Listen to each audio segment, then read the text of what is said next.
Show me what it's like to be circling among the clouds. Because without you by my side. Hello and welcome to my review of Crimson Desert. So I just want to take a few minutes. I've been following Crimson Desert a little bit on and off through the past, few weeks as the build-up's been getting crazy. And finally the review embargo was lifted today about, I don't know, I guess it would have been about 5 hours ago because this video came out about 4 hours ago.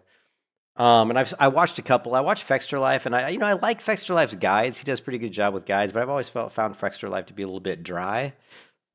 And I also found him to be a little bit. He always feels a little bit irritated or a little bit. I don't know. He just feels like someone doing a job. You don't ever get a sense that he truly loves what he's doing, which is, which I think is a big thing that a lot of people like about content creators. And I think when you look at for reviews of video games, you want to find someone who approaches video games the same way that you approach video games. You want to find someone who plays the type of games you like and likes the type of things in those games that you like. And it's not always easy to do that, but I've always found that WolfHeart FPS seems to be one of those people that just really enjoys playing video games, and I like the fact that he really seems to like immersion. I think that's one of the things that I like about him. So I was going to watch his video here on Crimson Desert, his review, and I watched a few minutes of it, and I was so impressed by what I saw that I wanted to just stream a little bit of this. I actually had watched Fexter Life's video, and after watching his, it was such a negative, even though it was funny that he gave it an 8.1. It's how does he even come up with something like that? It's an 8.1 out of 10. He didn't explain his rating system whatsoever, so it just seems like a totally arbitrary number. Like, I'm just going to pick out of the sky a number and say, this is what I'm rating it. But, I mean, he basically spent like 10 minutes kind of bashing the systems of the game quite a bit. And then said, hey, it's an 8.1, but wait for it to go on sale because I don't think you should pay the launch price. So that was a little weird. I do think that a game, I know a lot of people have had negative comments about the price of this game and about the price of games in general lately because they are very expensive. But you do have to realize there's hundreds of people that have worked on this game for probably like 6 years or something or 5 years. They've worked on this game for a long time, and there's tons of people. There's a massive financial investment that has gone into the crafting of this game. So these people have to make money somehow, and paying $70 the dollar price, the ticket price, whatever game price, I think is a pretty reasonable amount of money. I know it's a lot of money in today's world, but everything costs a lot in today's world.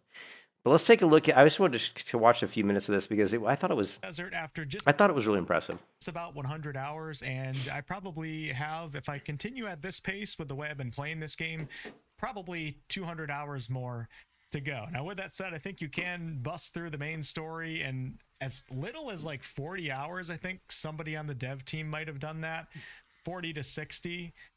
But I don't know. I don't think the average gamer is going to be able to get through the game in that time because a lot of the side content in this game actually makes it more possible for you to be able to get through the main story content, which does include some bosses. But I'm going to go ahead and bring you guys up to the top of this rock right here. If you don't want to see this view, close your eyes. With that said, this is in the game's starting region. It's in the Hernand region. Bring you guys over to the edge of the rock right here and just give you guys this review, unscripted, with gameplay in its purest form. Just take a look right here. Absolutely incredible. And this is in the starting region. You can see a So it was funny because I was blown away by Ion 2. Like when I went into Ion 2, there were views in Ion 2 that blew me away. I was like, I couldn't believe how far I could see and how beautiful it was. But this is even, and of course Ashes of Creation also blew me away with the amount of view distance that Ashes of Creation had. And it was amazing. And there were some beautiful views, and I've got screenshots of Ashes of Creation. I hope I didn't get rid of my channel. I don't think I did.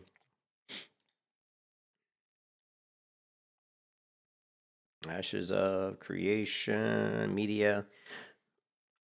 Let's see if we've got some in here. You can see I've done some screenshots. So I'm looking for, there's different ones I've done in here, but these are screenshots of Ashes of Creation. And some of these I thought were quite nice. Screenshot at night I thought was beautiful. Here's a weird looking raptor, but you can see there's quite a bit of view distance. I don't think this is the channel that had all, and this one was pretty cool. I miss Ashes. I mean, this is a total side tangent, but I miss Ashes of Creation, and I hope that someday this game comes back. I know I watched Lazy Peon's video today, and he felt like he was just gut punched by everything that happened with Ashes, and I also thought it was interesting because he said if he knew all the shenanigans that were going on behind the scenes, he would have reviewed the game in a different way about how bad the game, how bad they were lying to you, which I think is totally fair. But there was definitely a game there. You know, Ashes Creation, there was a game there, and it was a good game. It just needed some polish, a lot of polish actually, but. But there were just scenes in this game that I thought were very immersive and beautiful. This little village, you know, I'm casting a spell here, and there's these little goblins walking around, and then it's just, you know, that's what I love in games is immersion. Graphics, I need graphics, but that's what I love in open world MMOs or open world, you know, games is I want it to feel immersive. And so, you know, you can see WolfHeart here is just showing you this unbelievable scale. A pirate ship down there, which there are some NPCs on that ship. I don't know if I have the stamina to make it to that ship yet, to either swim out there or fly out there. So I haven't been able to tackle that content just yet. But pretty much everything you see right here, you can go to. And Digital Foundry, I believe, walked across the map, and I think it took them like 4 hours to walk across the map, which is absolutely insane. Now, with that said, bigger doesn't mean better, but in this case, I think it works in the game's favor. The world of Pywell is absolutely gorgeous, and it's one of the highlights of this game. Now, with that said, you know, just a big beautiful world doesn't make a game good, but it does play into this game because it's just incredible coming into a new region. And it's not only just diversity of biomes, but the diversity of creatures that you're going to come across. You know, you have legendary creatures, you have all sorts of different insects and little creatures that you can catch if you're someone that likes to do collecting in video games. There's so much going on here. And it really, you can just tell that this team has just been cooking for a very, very long time. And although this game did start off as an MMO initially, Yes, that was the it initial did. idea behind It it, did. switching to being a single player open world action adventure in video games. There's so much going on here. I kind of want to focus on this little tree. And here, hold on one second.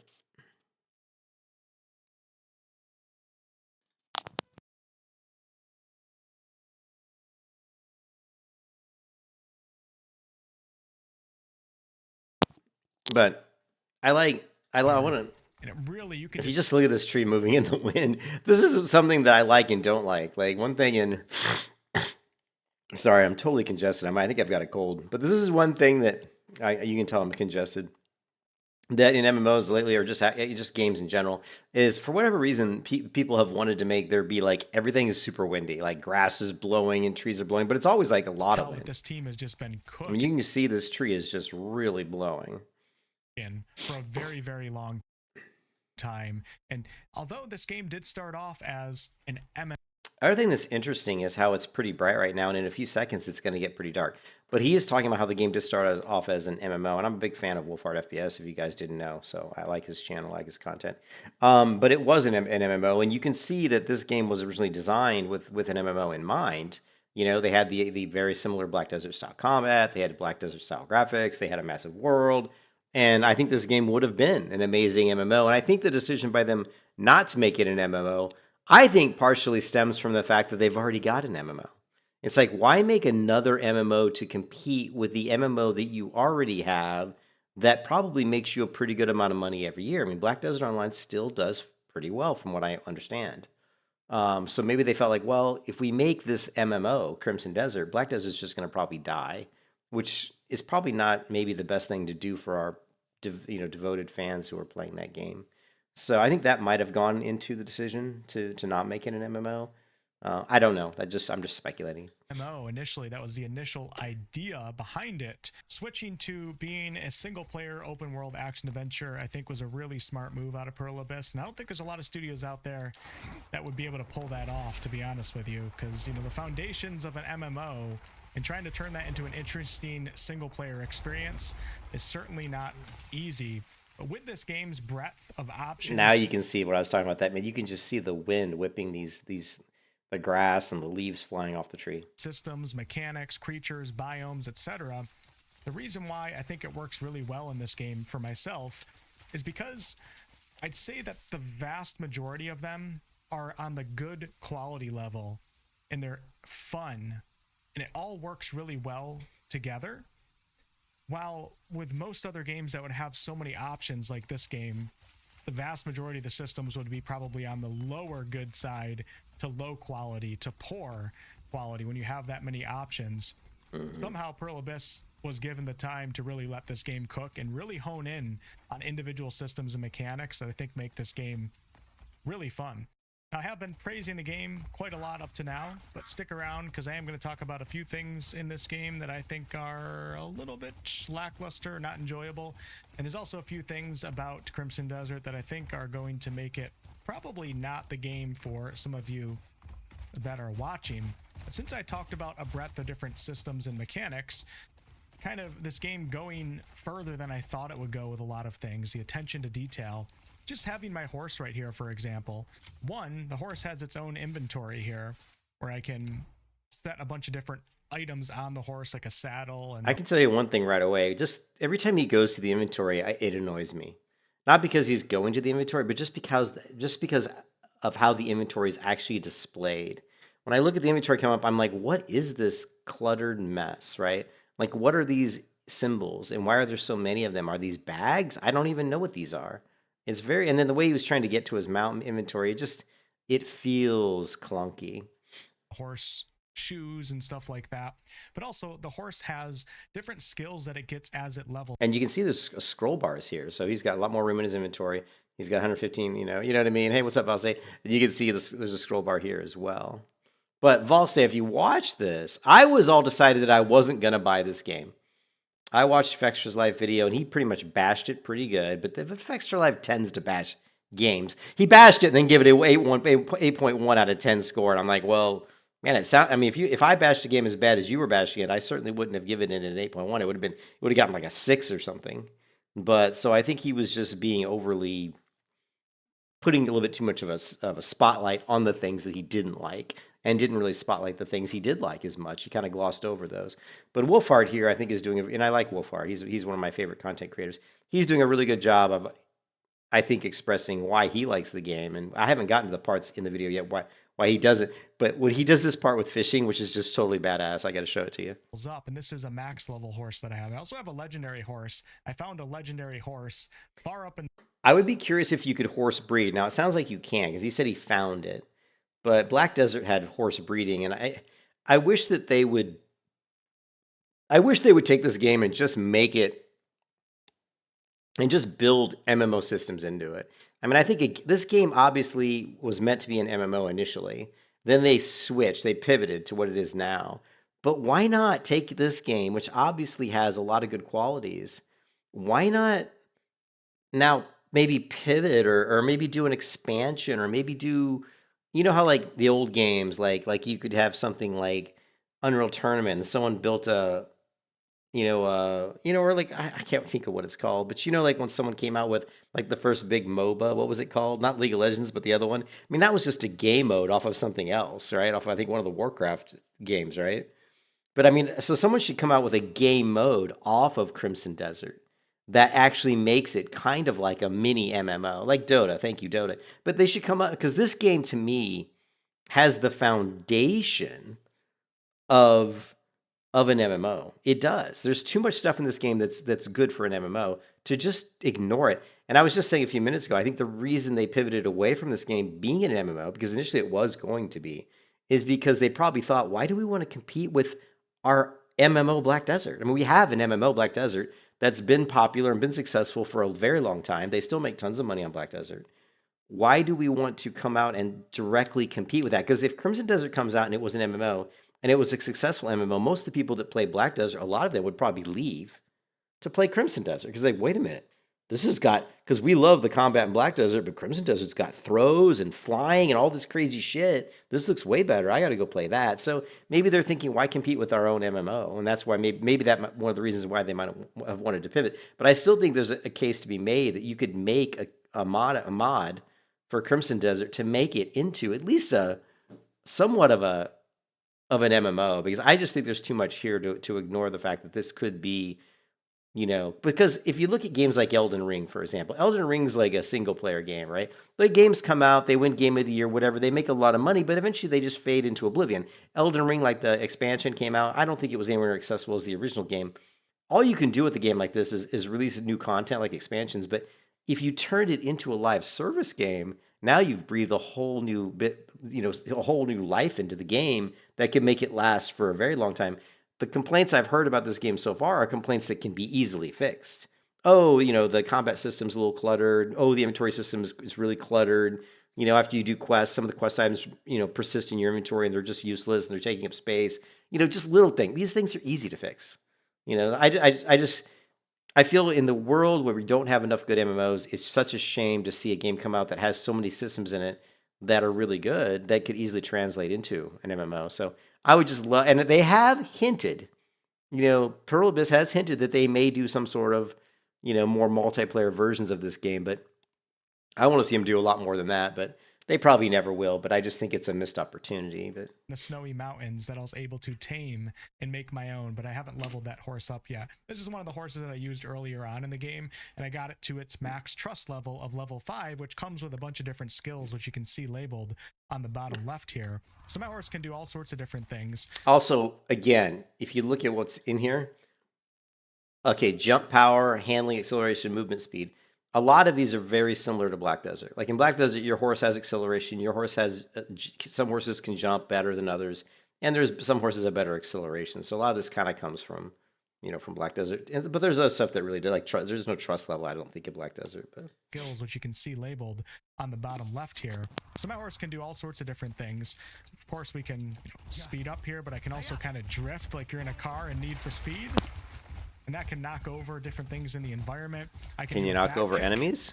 So I can fight in combat. That's in Black Desert. Help me in combat. That's in Black Desert. I can actually fight on the back of the horse and also shoot my now, bow and charge up attacks and do all sorts of different I have heard in other videos that the horse combat, like when you're on the back of the horse, that it's really fluid. And then you can see it looks fluid. things. When you're running with the horse, you can slide with the horse. So obviously this isn't going to make the game good. But I knew I could slide with my character, and then I accidentally pressed it on the horse, and I was like, holy crap, how did they add that in for the horse as well? Like, they just went above and beyond what most other games would do for so many little things in this game. My horse has like a double jump that I eventually leveled into, and my horse can also swim in water. It's not like you can't bring the... What is this symbol? We noticed this symbol on the inventory as well. I don't know what this symbol is. Is this just like your menu or something? Horse into water. A lot of different little things like that. But I'm going to go into town and buy myself a fishing pole because I accidentally sold one, and take you guys out on a little fishing trip to show you some more attention to detail. So I got the fishing is really cool. I love what they've done with the fishing. Got you guys out here over near a waterfall in the first region. I'm not going to spoil. And the game that I enjoy the fishing the most in is New World. If you guys have ever played New World and you've done fishing in New World, that's my favorite version of fishing. Any regions outside of that. There are some very beautiful areas that you can fish in this game, but this will do for now. And this is of course beautiful as well, but it just goes to show you that I'm treating this part right here as an area that's not that beautiful when it really is beautiful. But there's so many other areas in this game that are just going to be like that wow factor when you arrive at them. I'm gonna go ahead and toss a line in here, and you guys are gonna see just some of the attention to detail. You'll notice things that you don't really see in other games when it comes to particularly fishing systems. You're going to see little fish kind of swimming up and down the little river right here. And you're never going to see a fish just spawn in right on my pole. One's going to swim over and then actually grab the bait, which adds a big sense of realism. It actually goes a long way. All these little things start to add up. Now there's different fish in different regions. There we go. So I got it. So I'm going to hook it by holding down R2. And then I got to pull it the opposite way that it's swimming to try to tire it out. And when it stops moving, come on, buddy, tire out. We can start reeling it in a little bit. If it starts moving again, I'm going to have to start pulling. I don't want to break my line. And there we go. I caught a yellow bass. Pretty easy catch. Now, with that said, there are... And this is exactly as like New World. In New World, when you catch a fish, the character does the same thing. It kind of holds the fish up, which I always thought was kind of cool. Some fish that are much harder to catch and much more rare in the game. If you're into like collecting things, you have to go to certain areas to find them. But as you can see, my character took it off of the actual hook and now is holding up the actual fish. There's no just like blank looking generic fish here. This is actually a yellow bass, and you can also release the fish back into the river. You can catch and release if you're looking for a certain, and it just swims away. See how it's actually in the water swimming away? Now this area is a little bit riskier to fish in because if my line gets caught on one of the rocks, it will break. and then I'll lose that time trying to catch a fish. But I want to see if you guys can see the fish actually come in, swimming right by. One's right on top of it. There's He's a not fish biting right yet, here. though. Feels like real Another fishing. one's going to come from up Look here. how close he is. There's one that. See, here he comes. There comes the other one. Twirling the R joystick. I got another yellow bass, but I want to show you this time something that I did. So this part, I thought this part coming up is really cool and really immersive and something that I've never seen before. Never expected. So if I go ahead and catch this fish and put it in my pack, put it in his bag. and then I go into my inventory. Now he's going to pull it out of the his fish. Discard the fish. He's going to discard it. Now it's flapping around. It's flapping around on the ground. So then I can pick it up, and let's go ahead and stand on the edge here and discard it. And it landed in the water. Oh, it's still flapping. Okay, it usually swims away. There you go. Okay. And now there it starts to swim So away. just a little bit. Oh, is my dog gonna get him? There it goes. I think I knocked the fish out. So he caught the fish, put it in his bag, then he pulled it out, threw it on the ground, then he picked it back up, then he dropped it in the water, and then it swam away. I mean, that's pretty immersive shit. You don't see that in any game that I've ever played. Oh, and now it swims away to its family. I noticed a little weasel running away from me. This is pretty cool. Like, he sees this weasel and he just fucking grabs it. This is awesome. And I catch that little bastard. Look at this. And we actually have the weasel in our Look, hands. there he is. If I haven't discovered a weasel yet, that would end up becoming a card, and I would have discovered the weasel. There's so many little creatures that you can catch. Some you can, hunt. You just and use let the him meat go, and and use the bones in their hide runs for crafting runs stuff off. like that. Look at the little guy. There's That- so many different creatures running that's around. cool. And all this just really, this attention to detail really adds to the overall world and the immersion in it. So the immersion. Well, that's what makes a game. That's what makes any game immersive. There has to be a huge amount of attention to detail. You can see here there's a huge amount of attention to just variation. I mean, there's grass here, but then there's these little like weeds, and there's these trees. They're different heights, different types. factor. It's really there's a good. pretty good variety here.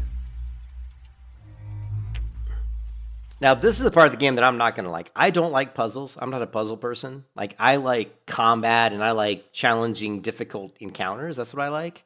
I don't like puzzles, so I'm not a big fan of puzzles in games. I mean, I don't hate them, but they're not my favorite. He just killed himself with that. What games does Crimson Desert remind me of after playing for close to 100? Look at this. Let's go. Oh, yeah, grab that ledge. Well, the first game it reminds me of in some ways, since Breath of I the was Wild? just kind of climbing this mountain right here a little bit, is Death Stranding. Not from Death like Stranding. a Never played gameplay it. mechanics perspective, but when you're out in the world, sometimes you find yourself climbing like a huge mountain.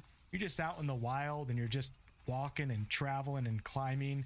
And I did get a few Death Stranding vibes when I was up in the mountains walking over some rocky terrain, but that's really all the Death Stranding I that's in can't. this game. I Zelda can't- is obviously I can say here. I don't know why my mouse is freaking out. I can say here that this. First of all, these flowers don't look that great. I've seen flowers look better in Justice Online that came out like 6 years ago. But I can say here that the textures on the rock are pretty they're not great. I mean, they're not horrible, but they're not great. You know what I mean? You think so? I mean, but the texture here aren't they're not great. I'm not gonna not lie. from like a gameplay mechanics perspective. Also, But when you're out in the I'll point out, like I said these flowers aren't the best. I've seen better flowers in like Justice Online that came out years and years ago. But also when he pans back to the right here, I will say that a lot of the foliage and stuff looks very replicated. Like right here, it looks good. No, I mean it looks really good, but I would like to see a little bit more diversity. And what I would have done to do diversity is I would have thrown in some dead trees, like dead pine trees with no pines or no needles. They're dead, maybe like bleach white. You know how they get bleach white when they're dead, and then just throw in some stumps and throw in some different colored boulders, and just to really break up the kind of super consistent look and feel. That's what I would have done. But other than that, it still looks nice, right? Yeah.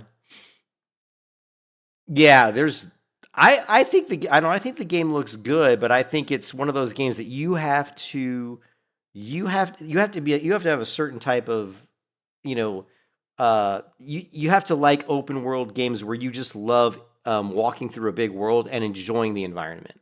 Like if you love an open world game that's got a lot of little attention to detail, like he was showing, the fishing system's really interesting. How you can just run around the world and grab pets up, grab things off the ground, and like capture animals, and how your horse has like training, and your horse can have different types of abilities, and the horse can slide and kind of drift. Just all these little different things. If you enjoy that stuff, and if you enjoy a massive open world that you like to explore, and the fact that you have really good climbing mechanics, if you like those things, if those things are important to you, then I think this is a game you'll like. But if you are more like someone who's really into story, then this is not going to really be a game for you. If you are someone who's a lot more into progressive, like MMO type stuff, where you're like, oh, I'm going to level up, like I'm level 1, I'm going to be level 2, I'm going to be level 3, or maybe I'm going to level up a bunch of cooking, or I'm going to become a blacksmith and craft gear. If you're into that kind of stuff, then I think in this game you're probably going to miss out. So it really just depends on what you're looking for. I do think that this game has gotten way more hype than it probably deserves, but I just think that also shows you how there's just such a big hole in the gaming space right now for really good open world games. There really just aren't a lot of good open world games that have come out recently. You know what I mean? So there's that kind of gaping hole, and specifically MMOs. We've all seen. I'm a big MMO player. I love MMOs, my favorite genre. So, and the thing is, most of the big MMOs we've been waiting for have just flopped. Ashes of Creation, all these different games have just, games that were in development were canceled. I mean, it's such a barren wasteland. Now, I don't think that's going to last forever. Actually, I know it's not going to last forever. We're going to get to a point where there's so many MMOs, we're not going to know what to do because of AI. The AI is going to get so good that people are going to be churning out MMOs like in like a span of 6 months. Like it's taken 5 years to make these really good MMOs. I'm telling you, in like 5 years, people will be churning out a good MMO in like 6 months because of AI. And that's just the way it's going to be. I mean, I've got Unreal Engine open right now, and I can go into here, and I can go into, let's see, I can go to Window. I haven't installed it in this one. Here, let me see if I've got it in my plugins. Plugins. If I go in and add my agent integration kit.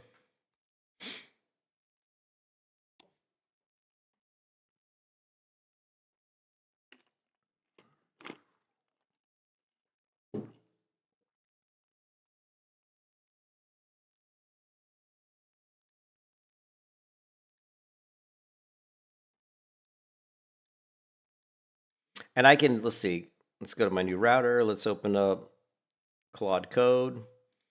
And let's say I want to say, oh, can you create me a new player, a new BP underscore player. I don't really want to do it. Actually, I don't really want to do it in this project, but let's just say, can you add a tree into the scene? I don't care what tree asset you use. See if it, you know what I mean? And this thing will go and find a tree, and if it doesn't have one, it'll probably tell me to add one or something. But what I'm saying is I've actually used the AI, this AI agent this plugin that I bought, that I paid money for. I've actually had this thing go in and create complete animations for me. Like I didn't even create the I mean, I had the animations, but I mean, it went in and it hooked them all up and hooked them up to my keybinds. I said, hey, and so here, look, I just went in. It's not done yet, but it already added a tree into the scene, right?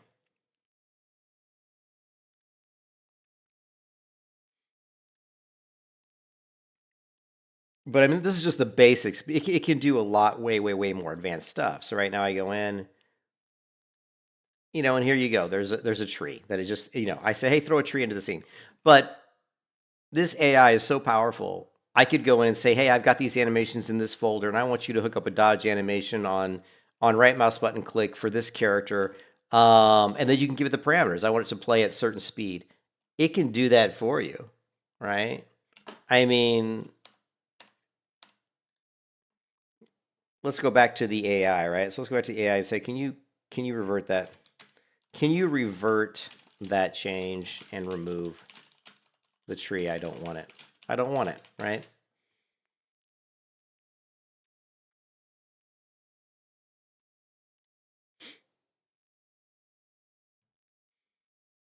Done. The tree has been removed, right? Okay. Anyways, but what I'm saying is they've already got AI that can do some pretty impressive stuff. And imagine what it's going to be like in 3-4 years. Like, so I've actually created some pretty impressive stuff in Unreal Engine with AI, and imagine in like 3 or 4 years, it's going to be so much better. AI is moving so fast, so it's not going to be long before there's going to be so many MMOs coming out. You're not going to know what to do, which one to play. There's going to be so many of them.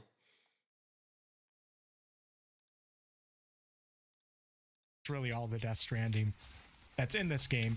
Zelda is obviously a choice here that was probably, this game was probably inspired from, at least to some degree, with the open world design and going out and doing some of the puzzles. And speaking of puzzles, right near me, It's going right to be here crazy. is one of my favorite puzzles that I encountered early.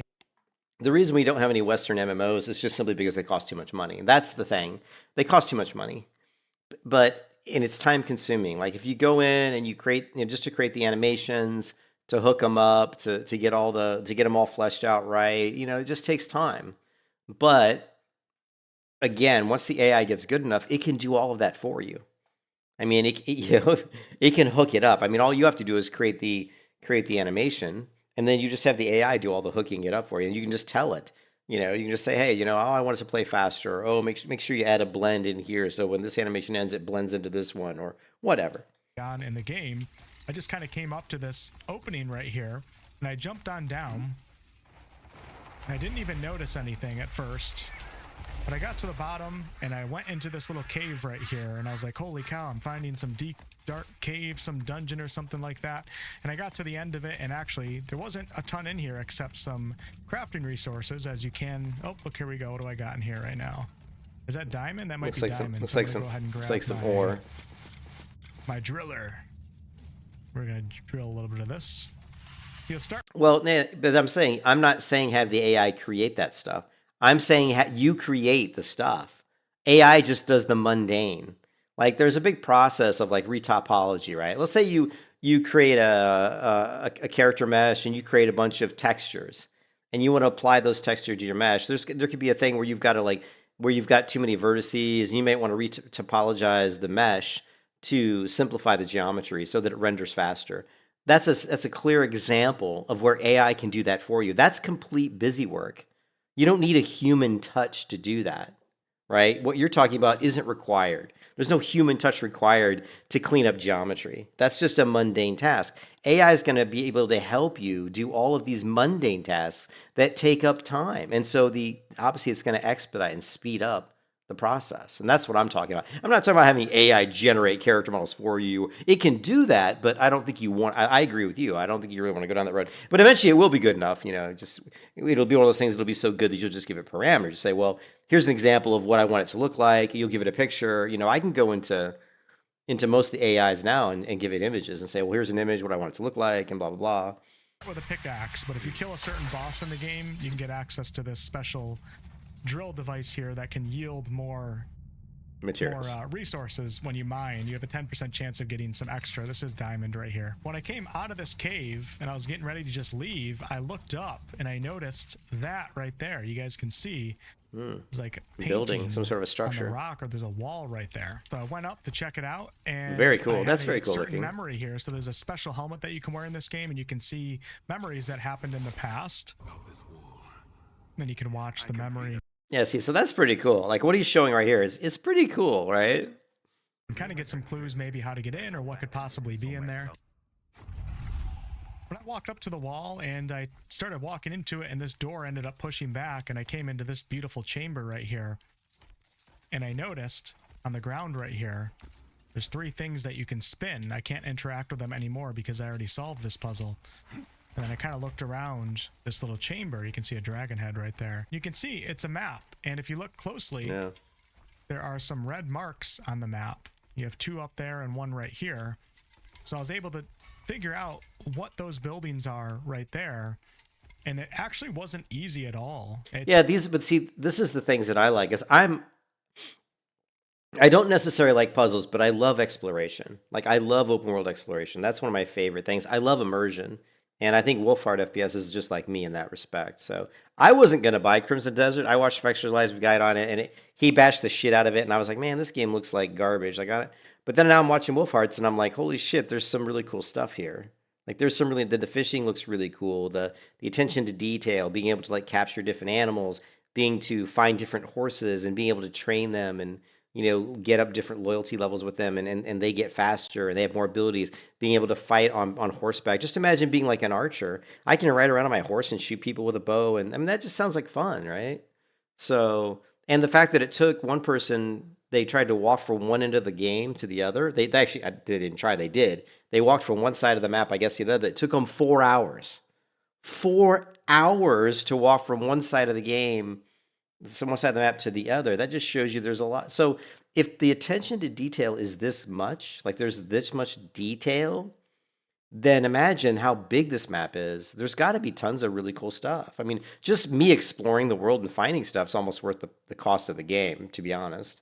And the thing that turned me off with the game was when Fexter was really bashing the combat, saying that it felt really clunky and that a lot of the camera, the way the camera moved, he didn't like. And the one thing I don't like is I don't like lock-on cameras. I'm not a lock-on camera person. My favorite combat system is Terra, right? Like I love Terra because Terra it's free. I mean, there are some lock-on abilities for casters, but when you're playing like a warrior, there's no lock-on.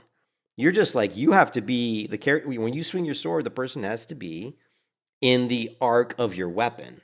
So you have to be facing that person and your sword has to basically clip through them to do damage, which to me is the perfect way to make a combat system work, right? I don't like lock-on because lock-on does weird things with the camera. Hey, thanks, Goblin. I appreciate it. I don't like lock-on because lock-on causes your movement to do weird things. It also sometimes can change the perspective of the camera. So I'm not a fan of lock-on. Anyway, but I think that I'm really concerned and I'm really worried about the fact that this game does have lock-on, and I'm hoping that I can turn it off. Took a little while, but it was really fun. Actually, we should probably Google that, right? Can you turn off camera lock or target locking in Crimson Desert, right? Because if you could, that would be a really good thing. Yes, based report game mechanics. Crimson Desert features a lock-on camera system that can be managed, allowing players to move freely without being restricted to one enemy. You can toggle the lock on or avoid using the hard lock entirely. Okay, great. See, that's great for me because that's a big deal for me. Fun and engaging, going out in the wild and trying to really pinpoint where those areas are on the actual map. And then I got to those areas and it contained the answers to the puzzle in here. I don't want to spoil anything. There's a lot of puzzles that are like that. And there's also a lot of puzzles where you have to actually interact. I love MMOs so much. When I see a big, beautiful open world like this, I want there to be crafting. I want crafting to be a big part of the game, Like when I see this, my thought process is, oh man, let me find some ore, let me find some herbs, let me craft some really cool armor, it's ingrained in me, So and he is farming ore, but I don't know what you can do with it in this game, but I just wish they would have made this an MMO. Environment, picking things up, pushing things into certain slots, connecting power sources. For example, I have a skill called Axiom Force. I'm going to shoot out like this arm, and then you can grab things and lift them up and rotate them. One of the really cool aspects you can pull of this trees. Game is that a lot of these you can pull skills trees that I down. show you here to help solve puzzles can also be used in combat. So I can use this to grab somebody, and then I've upgraded it enough to where I can. You can also use it to grab a tiny tree and pull it down and have it slingshot you.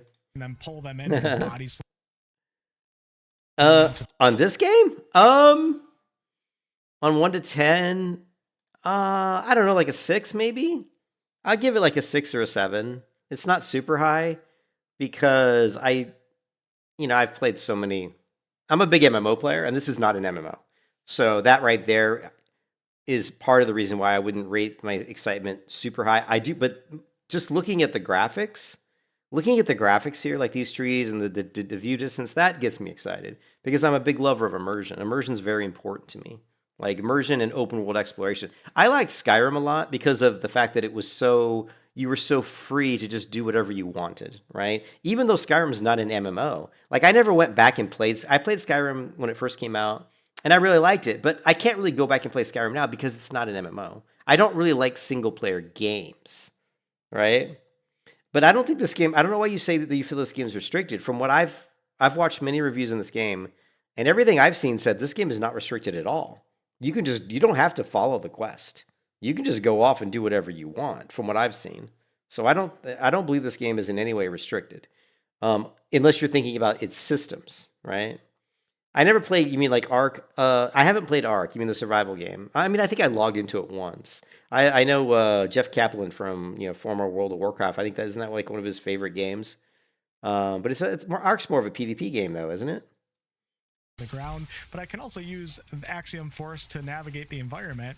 We can do this, and I can kind of jump up and get a little bit of a pull, or I can even, if you upgrade it enough and have enough stamina, I can use Axiom Force to do this, go like this, hit a certain button, and up we go. So many different uses for many different skills, and then I have a skill called Force Punch. And for puzzles, it'll be useful punching things into sockets, etc. And in combat, you can also use it in many different ways. I have a skill not on this load point where I can grab nature and create wind, and it starts twirling things. So many different fun things that you can do. And a lot of them do tie into the puzzles. The PvP is more popular? The puzzle Okay. right here, the maps Gotcha. are absolutely littered with puzzles, many of which are optional, but do note that some of them are tied to the main story, specifically the one. Yeah, the one thing that I'm not a fan of is I'm not a fan of puzzles like being like a, like a lock, like a what is the word? You know what I mean? Something that like prevents you from continuing on in the story, because they do have certain puzzles or certain things that you have to complete to continue the story, which I'm not super fan of. I don't hate it, but I'm not a puzzle person. I've never really been really big into puzzles. I enjoy open world exploration. I enjoy crafting. I enjoy life skill systems. I enjoy, I'm very much a fantasy person. I'm old, but I played D&D in high school way back in the day when dinosaurs roamed the earth. I'm an old school D&D player, so I like that feeling of going into like a dark cave and finding some sort of a cave troll or something and trying to kill him and having it be a very, very difficult encounter where I almost die. And then if I do kill him, I can, maybe I get something cool. I played Enshrouded for all of about 10 minutes, and I just, the graphics turned me off a little bit. The thing with Enshrouded is like my friend played it. Blue played it a lot more than me. I think he's put in probably quite a few hours. I think I like Enshrouded, but to me, again, it's more of kind of a single player co-op game, and I think the graphics and the animation, like the combat systems and the combat is much more simplistic in Enshrouded, and it doesn't have the kind of a really dynamic combat that this has. So it just wasn't. I mean, I'm not going to knock Enshrouded because I didn't play it enough. I think it's a good game, but I don't think it's a good game for me because I tend to like games that are a little bit more realistic graphics, and the combat's a little bit more more in-depth combat systems that have more of a combat leveling type tree, some sort of a talent system or something. I don't even know if this game Crimson Dead has much of a talent system. I know you get these I can't remember what they're called, but you get these things that you can turn in this game to learn new skills. So there are new skills you're constantly learning, and apparently you learn a shit ton of them. So the other thing about this game that I really dislike is that you can't create your own character. You're stuck into being Jon fucking Snow, which sucks. I never like that in any game, but that's just the way it is. One's up in the abyss, which is like the sky realm. You're gonna have to go through somebody. Yeah, you dig out the train, which I like, and it's kind of that voxel-based system. And actually, if you look at Jeff Kaplan, they did a stream on what is it called? California. Jeff Kaplan, California. They did a 10-hour stream just the other day. Where is it? It's probably in my history, but let's see. Legend of California stream. It was like 10 hours long. Yeah, this one.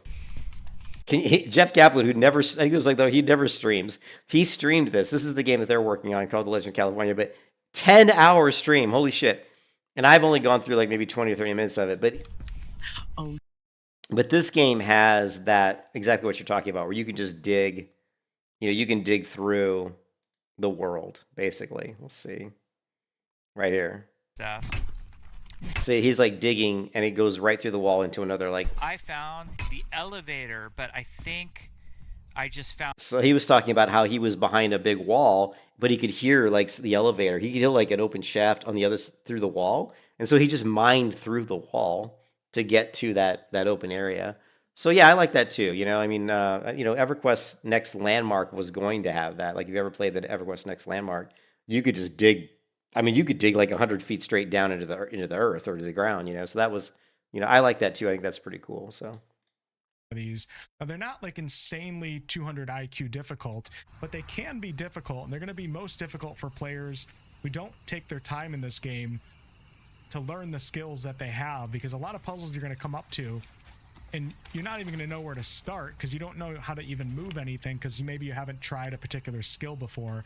For example, this one can be difficult. You do get a little bit of help from Pearl Abyss here with this hologram showing a stab motion, but if you don't know the stab skill, you haven't used it before, you might try to stab at this a million times with different weapons. it looks like you need to stand over here and go that way. Everything, and it won't do anything. But until you do the right stab, which is a skill on the skill tree, it's right here, you won't actually see.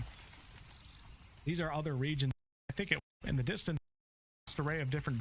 But this is what. So when you talk about like how hyped am I for the game, this is what gets me excited. When I see him walking through the world and I see how big it is, and I see this huge open expanse, that's what gets me excited. Now it's so funny because I've seen contradicting comments from different people. I never played The Forest. I never played Cyberpunk either. The idea of Cyberpunk seemed cool, but the implementation, it just didn't look like it was going to be something I would like. But some of the content creators have said that parts of the world feel kind of dead in this game. But then I've seen other content creators that say the world is full, like there's tons, and that there's like a wide variety of enemies, and there's tons of content throughout the entire world. I've seen some creators say that. Then I've seen other creators say that there isn't as much of a wide variety of enemies as they would like. And I'm like, whoa, what's going on here? We're getting conflicting things. So biomes and civilizations and stuff in the distance here, you can see. So I want to see what because I trust WolfHeart because he's one of my favorite content creators. I trust what he says. If he says there are wide variety of enemies, then I know that he's actually seen them and fought them. These are other regions in the game. I actually have been over there. In the distance over there, you can see there's a castle with some strange lights coming from it, which kind of makes you think, is there an area that has some sort of technological advancement going on here? And that adds a lot to the excitement of arriving in new places and exploring. Another game I'm reminded of when playing this game is Red Dead Redemption, and that is because of not only the size of the world and the openness of it, but the NPCs. Now, there are NPCs that do go from one place to another. Very Black Desert. Active, but there's also a ton of NPCs that are kind of always doing the same thing. Like this troll guy, I think, is always cutting wood here. I think even at night, there's no like night or day routines. Like actually, there might be a little bit of that. Some characters I have found sleeping in their beds. 560 territories. Regardless of the time, it feels like things are quite active in the world, which is a little bit of an immersion breaker. But overall, there's enough activity with these NPCs that it feels like the world is alive to me. And I think it works for this game. Well, I mean, just seeing this amount of people moving around is better than 90% of the games I've played. 90% of the MMOs and even just open world games I've played don't have this many creatures just walking around. So we've already seen that there's creatures running around on the ground that you can grab and capture, and pet dogs and pet cats, and there's all that kind of stuff too. So, but what I really appreciate here is the physics behind the NPCs here. So I guess we're going to use a child as an example. I apologize.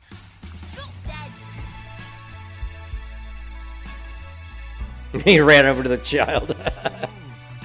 Oh, when you run into it, you can knock them all the way to the ground if you go hard enough. You can knock NPCs all the way to the ground. They always react when you run into them.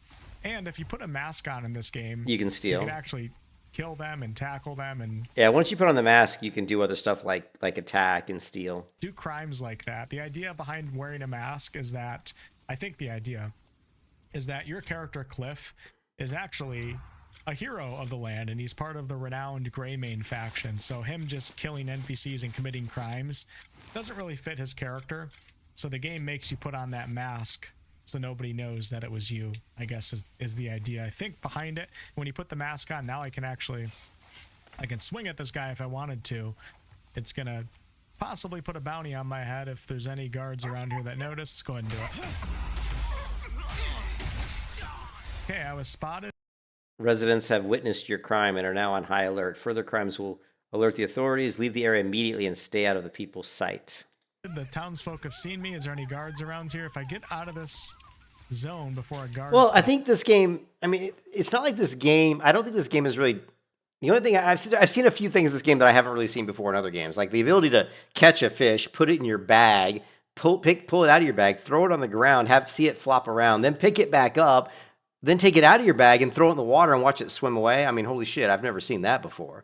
But most of the other stuff I've kind of seen, like these kind of spotted stuff, we've seen that even in Skyrim or even older games do these types of kind of, you know, alert systems, Red Dead Redemption. There's lots of games that do that type of stuff. So that's not unheard of.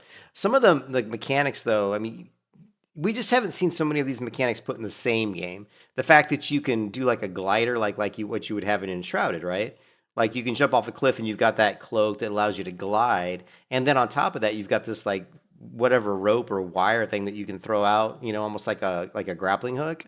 So we haven't seen too many games where you've got a grappling hook and you can glide and you can ride flying mounts. You know, that's pretty, you know, you don't usually get all three, right? So the movement, and you've got the horses, and the horses have good movement abilities. So the traversal makes a lot of sense because, like I said, one streamer said they walked from one side of the map to the other and it literally took 4 hours. So it's a huge world, so having those movement abilities is something that's really is needed if you want to get around the world in any kind of a time that is logical. You know, you kind of need that. That's me. I can probably get away with it. And there we go. We're okay. But the crime system's kind of fun. Sometimes it doesn't make sense. There's a few things in it that are kind of weird. Like I have heard that the stealthing in this game doesn't work very well. when you steal something, you're like you always lose your contribution, which is kind of like your reputation in a way. You get reputation points to buy certain things. Yeah. But even if you steal with nobody around, you always lose that reputation. You lose a little bit. For example, I'm inside this little hut right here, and there's no NPCs in here, so nobody can see me. We go, well, I guess my dog can see me. We go over here and I'm just going to take the candle, and you do have to have, of course, the mask on to be able to steal, otherwise it'll be grayed out. You can see I got a -5 to my contribution experience. And the more contribution experience you have, you end up getting these special points where you can buy certain things from certain vendors, which I haven't really found to be that useful anyway, so it's not that big of a deal, at least from what I've experienced so far. But at the same time, it's still just kind of weird. Can you sleep? I wonder if you can sleep in the bed. Punished for stealing when nobody else is around. I will say the graphics in here look a lot better. Like some of the textures I saw outside didn't look that good, but the textures in here look pretty good. This doesn't feel right, so to say. Nobody's, you know, saw me. I feel like I shouldn't be punished. So I guess that would be again, attention to detail here. Seeing like little pieces of, you know, wood slivers on the floor here. That's pretty good detail. Criticism here. Moving on to the ever so important topic of the basic feel of controls and gameplay, which this is where a lot of people have slammed this game, is that the controls can feel clunky at times and like just not very. You could have so many skills that sometimes you're trying to execute one skill and it executes the wrong skill. And Fexter Live said it was so bad at some points that he couldn't remember his abilities because he had so many that he just button mashed. And I'm like, you know, I'm a keyboard player, so yeah, I don't button mash, man. You know, I execute my skills in a very accurate and perfect order at all times. I'm joking, but I try to. To me, is a very, very big positive in this game. Although did you see that? That looked like, was that just water? It looked like a hole in the ground. I want to see that again. Controls and gameplay, which to I think it was just water. me is a see, it looked like there's a hole here, but I think it's just water. very Doesn't that like there's a hole in the ground or something? very I think it is. I think there is like I think it just goes down about, you know, like a foot, and then it's filled with water. So I think it's just like kind of like a little hole, but it only goes down about a foot. very big positive in this game, although there's certain things here and there that kind of piss me off. I think they could make better. But to some people, this is going to be almost a disqualifier from playing this game. So even basic movement, such as sprinting, when you sprint around, you have to repeatedly press A. And, you know, of course, Pearl Abyss could, of course, change some of this depending on player feedback. But repeatedly pressing A is already different from a lot of other games out there, and it takes your hand off of other buttons that you could be pressing. So therefore, it kind of complicates the process of, oh, if I want to sprint, but then also jump onto that ledge, it requires a little bit more thought. And then if I want to use an ability like this, just doing this sequence of events right here, that took a lot of practice in the game for myself. at hour 20 or 30, I wouldn't have been able to do that. I would have came up here and I would have actually, had to look down, and then I would have been trying to aim this and I would have missed my throw. And there's so many things in this game like that where it requires you as a player to really master the control. But I think to me, that's like a good thing. Like, I mean, well, it'd be more of a good thing if this was a multiplayer game, because it would kind of add this skill level to the game. Like players that are really skilled with the movement system are gonna do better in PvP than players that aren't as skilled. So that would have been a really cool just skill. It's like, oh, you're just good because you played the game. So hear that as a complaint. I think in a single player game, it's a little bit more valid because it is a single player game, right? So it's not like you're just trying to learn it so you can get through the single player content. But I don't have a problem with that. As long as it can be mastered, and once you master it, you can execute it cleanly and you can replicate it without it bugging out.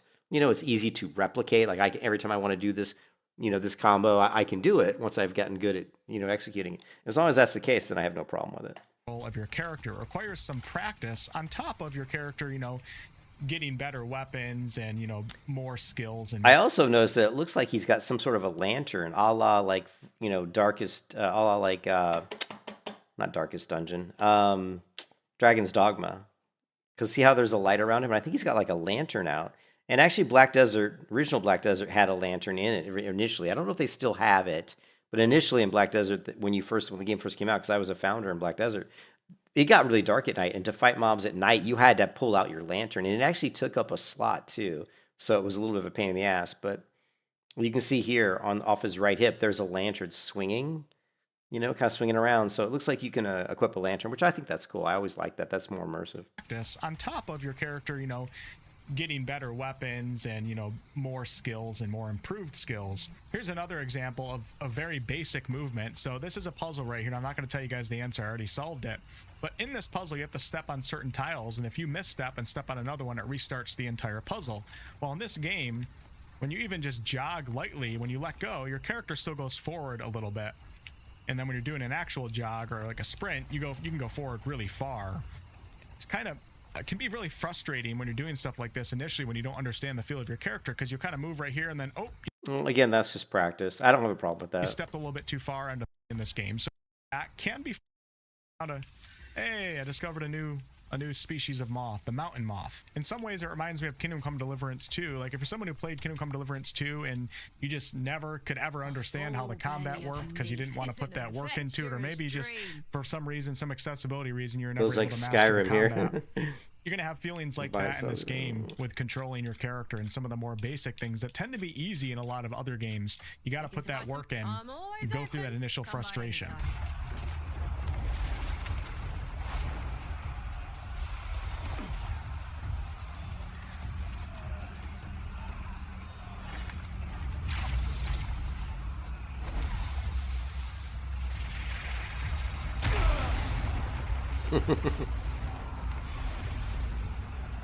Let's talk a little bit about combat now and the general difficulty of this game. So overall, I would say the game can be difficult. You're going to die, I would think, a decent amount. With that said, there's a bit of a power fantasy going on here with some of the basic mobs that you'll encounter.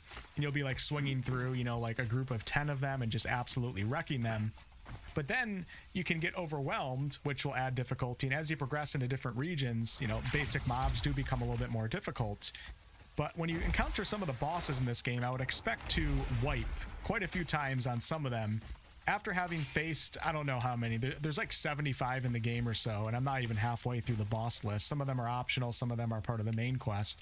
After having fought a bunch of them, a lot of the difficulty comes down to just knowing what skills you have and being able to figure out the weakness of a character and then using that skill to exploit that weakness. But when you're learning that, you can wipe quite a lot and it can be frustrating for sure. Now here's just a base, which is kind of, and what he just said there is kind of why I don't like games like Elden Ring or Dark Souls games, because I always feel like that's all those games are, is like you're just figuring out like, oh, what ability do I have is this guy weak against, or what way can I cheese the fight? Like, oh, if I just dodge, do this ability always lands, and I just repeat that pattern over and over and over again until the enemy's dead. I'm not a fan of that. I like combat more like where it's revolved around just being able I liked the Terra combat a lot, where like against BAMs. I mean, there was some aspect too. You did have to learn the enemies and understand what their abilities were, but you weren't ever really cheesing a mechanic. Like it was like you learned the boss. So I guess what I'm saying is I liked learning the enemies. I'm not a Souls fan. I like learning the abilities of the enemy and understanding which ones maybe which ones I need to try to avoid. I don't want to get hit by that ability because it does a lot of damage, but I don't want it to be related to what I can do. Like I should be able to understand what are his abilities and how can I avoid getting hit? And then it doesn't really matter what ability I use. I mean, yes, some abilities are going to do more damage than others, but I don't want it to be like, you have to find the one specific skill that you learned off this mob from, 3 hours ago, because that one specific skill does four times more damage than any other ability you have. See, that I don't like, because what if I didn't learn that skill? Then I'm fighting this guy and I'm getting wrecked because I'm hitting him and his health is barely moving. And every time he hits me, he's taking off like a third of my health. I mean, that to me, that's not really fun. And then it's like, well, you didn't learn this one skill from this one mob that you have to observe 3 hours ago. That's, to me, it's not really realistic. I mean, to me, the counter should be, well, this guy does a lot of damage. You have to be skilled enough to dodge, to avoid those abilities, or to maybe to parry those abilities and just win through attrition. Like landing more blows than he does. Yeah, his attacks do 20% more damage than mine, but I only let him hit me a couple times where I hit him 50 times, and I won the encounter because of skill, because of my ability to avoid combat, to avoid getting hit. That's how I like it to work. So yeah, so I'm hoping that this isn't one of those games where it's like, oh, you have to have this specific ability, Hey, what's up, Gary? Group of bandits right here. I have low health right now, but it shouldn't be much of a problem. This is a bit of the power fantasy going on here. I'm gonna go ahead and throw this guy off the cliff.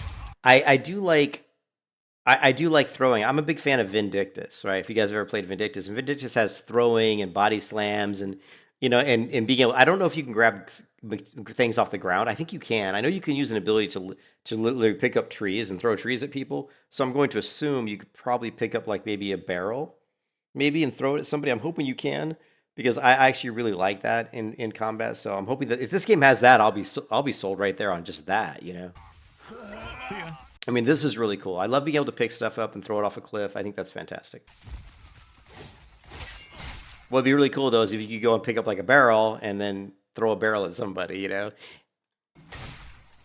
gonna clothesline this guy. So if I sprint at this guy and I press a certain button combination, get a little clothesline. We'll come over here and do a heavy attack. Oh, wrong button. See, I still press wrong buttons. Actually, let me use that attack. We're just gonna grab this guy right here. Upgrade that skill to be able to do that. But I mean, you watch this combat, and if you're somebody like me who really enjoys combat and like MMOs, but action combat, it's very appealing. I look at this, I'm like, oh, this is the only thing that I'm really concerned about is I am a keyboard mouse warrior, man. I don't like controllers. Fuck controllers. I'm not a console player. Fuck consoles. I am a hardcore PC gamer, man. I've been playing PC games my whole life. I am a keyboard and mouse person, and so I don't like it when the controls are set up really where they're preferential to, they're very much geared towards console, to the point where when you try to use them on a keyboard and mouse, it's very difficult. And the easy way around that is just to make sure that we can keybind whatever we want. Like, don't say, oh, this ability has to be D, and I can't change the keybind, because if you do that immediately, I'll be turned off, and not only will I be turned off, I'll be pissed. You know what I mean? Yeah, because you can see he said to sprint, you have to like kind of hit the A key multiple times. So that right away is gonna kind of annoy me. I mean, I'm hoping that we can change the keybind, right? That was weird. He like triple jumped there. Did you see this triple jump he did? That was kind of weird. You just worry about the performance? Yeah. Luckily, I've got a pretty new computer, so my computer should have no issues. He like does like a triple jump into his glide. I was just going to ask, are they going to shoot arrows at him? And one of them actually did shoot an arrow at him. So that means, the AI at least is decent. You can see right here, there's a guy with a bow right here. And I think this guy might have a bow. Pretty sure this guy's got a bow. It's hard to tell. This guy does. This guy's got the bow. And then this guy did not have a bow out. I don't know if you noticed that. he didn't have a bow out initially, but once he went into the air, he did pull out a bow. So that's cool. Yeah, they should have key binding options.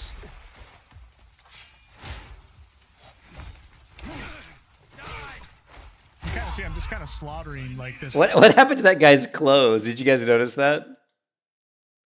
Look, this guy's he he hit him so hard his shirt came off. Look at this dude. This guy's got clothes on, but all of a sudden this watch he's See, I'm just Mary. He hit him so hard he de-shirted him. kind of slaughtering like this tribe right here, and I came into this fight with low health. So that power fantasy does. Where are you going, buddy? The power fantasy doesn't exist when you're facing a lot of just the basic mobs in this game. Let's go ahead and switch to dual wielding. I mean, if you enjoy action combat, which I'm a big fan of action combat, I don't know how you can not watch this fight sequence that he's done and not want to play this game. I mean, when I watch this part of his video here, when I watch what he's doing with the fighting, this alone to me is worth, a couple of weeks playtime. I could just I could just play this game for a couple weeks just running around doing combat because the combat is so unique. There's so many different types of abilities. There's so much stuff you can do with terrain. I mean, this combat system has got a lot of depth to it. So I mean, I would have a lot of fun playing this game just running around beating the shit out of people, and I'd have a ball. I mean, I'd be loving it. I'm gonna parry this guy. Look at that. Can be really good. So you got parry, clothesline, pulling people to you, body slamming, throwing. It's unbelievable. Good. And it feels really good. In some ways, like I want Pearl Abyss to make a game like this, but for Middle Earth, because it kind of reminds me of playing the Lord of the Rings games back in the day. Well, I think what Pearl Abyss has shown is that they are really the masters of action combat, because Black Desert Online is universally recognized as one of the best combat systems, and now you've got another one like this, which I think is better, because Black Desert doesn't have as many grappling. Like when you're in Black Desert, you're not grabbing people and body slamming them and clotheslining them. You're not doing that kind of stuff. It also doesn't really have, I don't think, as many like stagger, like animation frames. Like here, the impact feels bigger. Like when he's hitting mobs, there's a lot of like kind of like screen where they're kind of slow, like doing like slow-mo a little bit and showing like a lot of like really good sound effects to convey like impact. So the impact in this game to me feels like it's going to be a lot better. The impact's going to feel really good. It does do the screen shake. I'm hoping we can turn that off. In most games allow you to turn that off, but the Fellowship of the Ring and the Two Towers. I forget what system those are on. I'm going to show some. But even just right there, you can see how the game does different things to convey impact. Like it changes the lighting. It even like the lighting changed to more like, I think when people die, it goes with like a kind of a grayscale tone. I don't know let's see if we can capture this right. So he goes up and he fights this guy. I think it's this guy right here. We're going to slow-mo this, right? Speed, speed. Let's just go like, we're just going to go to like 0.6. And I turn off the audio so you don't have to hear the crappy. Notice how here it's doing this kind of blur, and also the color tones. See how all the color tones muted? Like it's not as vibrant. It like kind of really washed out the color. So it's doing this. It's like doing this kind of spin blur effect and then washing out the colors to convey that you killed the enemy, right? And because they do that, it really conveys like this sense of like kind of impact. Or like maybe, I don't know, maybe not, maybe impact's not the best word, but this sense of finality, I guess, like finality of this particular combat encounter. I'm going to show some early game boss footage here that actually was already out on the internet, but if you don't want to see it, make sure to close your eyes right here. But I want to give you guys just at least a visual here. I don't care about this. You need them, but if you have pills, you can respawn and how many you can obtain. Types. You have to put. Okay, let's take a look at the skill system. This is something that I'm interested in.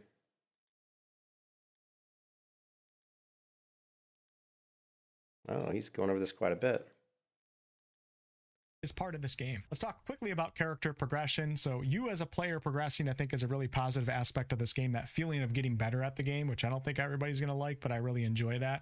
But your character also progresses as well. And one of the biggest forms of progression. Why would everybody not like that? He's saying not everybody's going to like progressing. That doesn't really make sense. In this game is gaining artifacts, which you'll then spend on the skill trees here. Now we have a stamina type skill tree here, and you can invest into stamina itself just to increase your stamina.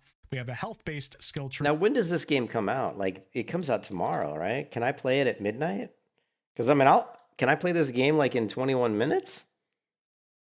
Because I'm like, if I can play this game in 21 minutes, we're gonna fire this baby up, right? We're gonna let's fire this. Let's go. Crimson Desert, right? Crimson Desert. Boom. Launches, but it doesn't say when. Oh, 18 hours. Jesus.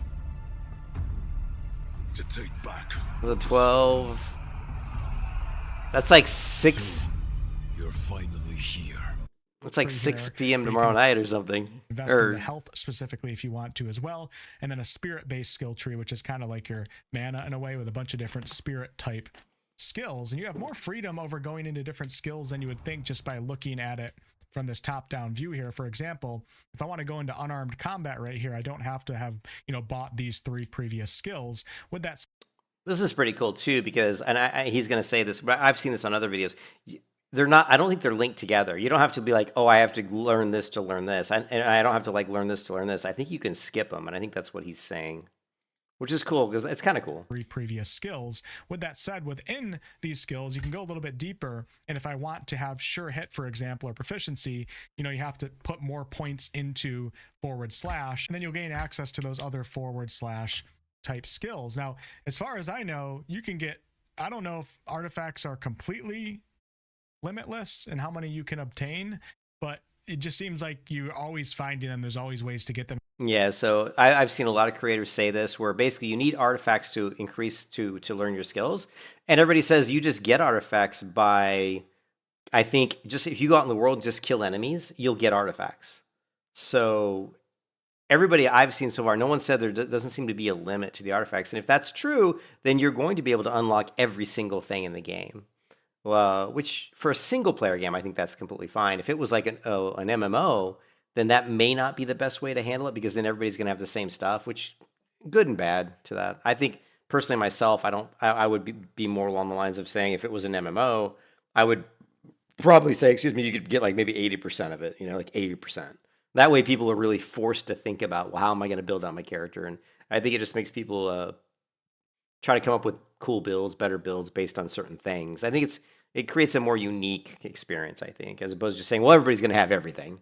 It's a very central focus of this game is gaining those artifacts. And even in combat, actually, if you look in the bottom left of my screen, there's a yellow meter on the left of the mini map. And once that fills right out, here. then This I'll one. get an artifact to spend. So you can like kind of farm enemies to gain more artifacts. So it doesn't feel like you're limited and you only have like 20 artifacts to spend. You got to be careful how you spend them. It seems like they just are in the game forever. I don't know. Maybe there's a hard cap on them eventually, but for the most part, the majority of the game, at the very least, you're just farming these and they feel like they're everywhere and you can always get them. There's also artifacts that you'll gain called Faded Abyss artifacts, and these you can actually spend to respec and get some of those points back. Now, one aspect of character progression that I didn't like deals with the other characters that you unlock. So there's 3 characters in total. Cliff's the main character, and then you have 2 other ones that you can unlock that have access to different types of weapons and also their own skill trees. As you can see, Damien has her skill tree right here, which sounds really cool, and it's a cool idea. But Cliff is the character that you need to progress the main story. So anytime you spend artifacts on the other characters to, You're improve or gain slowing skills down with your them, progression, yeah. you're taking it away from the character that you need to be most upgraded to get through the game itself. So you're not really incentivized to play the other characters unless you have a ton of time to just farm these artifacts. And I think this game's Oh, wait, you're talking to me, man. If anyone's ever watched my YouTube channel for any length of time, I mean, I leveled up characters in National Creation where I just killed the same mob for like 8 hours, and it was like no problemo. You know what I mean? Like, here, listen. I think we've got a video, right? Let's check it out.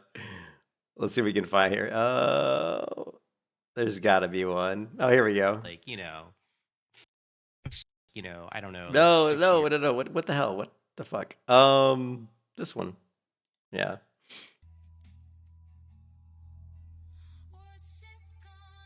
Like in Ashley Creation, I did this for like 8-10 hours straight, and I did like 8-10 hours straight every day for like 3 or 4 days. All I'm doing is just grinding mobs, and I have no problem doing this. I actually, if the combat system's good, and fun, I actually really enjoy this. I find it like therapeutic. Like I'm a computer programmer, so when I get off work, sometimes I'm mentally drained from writing code all day. And so I actually like to do something like this where I can just chill and just kill mobs, big waves of mobs, and that's what I did in National Creation. I loved it. I loved every fucking minute. I thought it was fantastic. And so,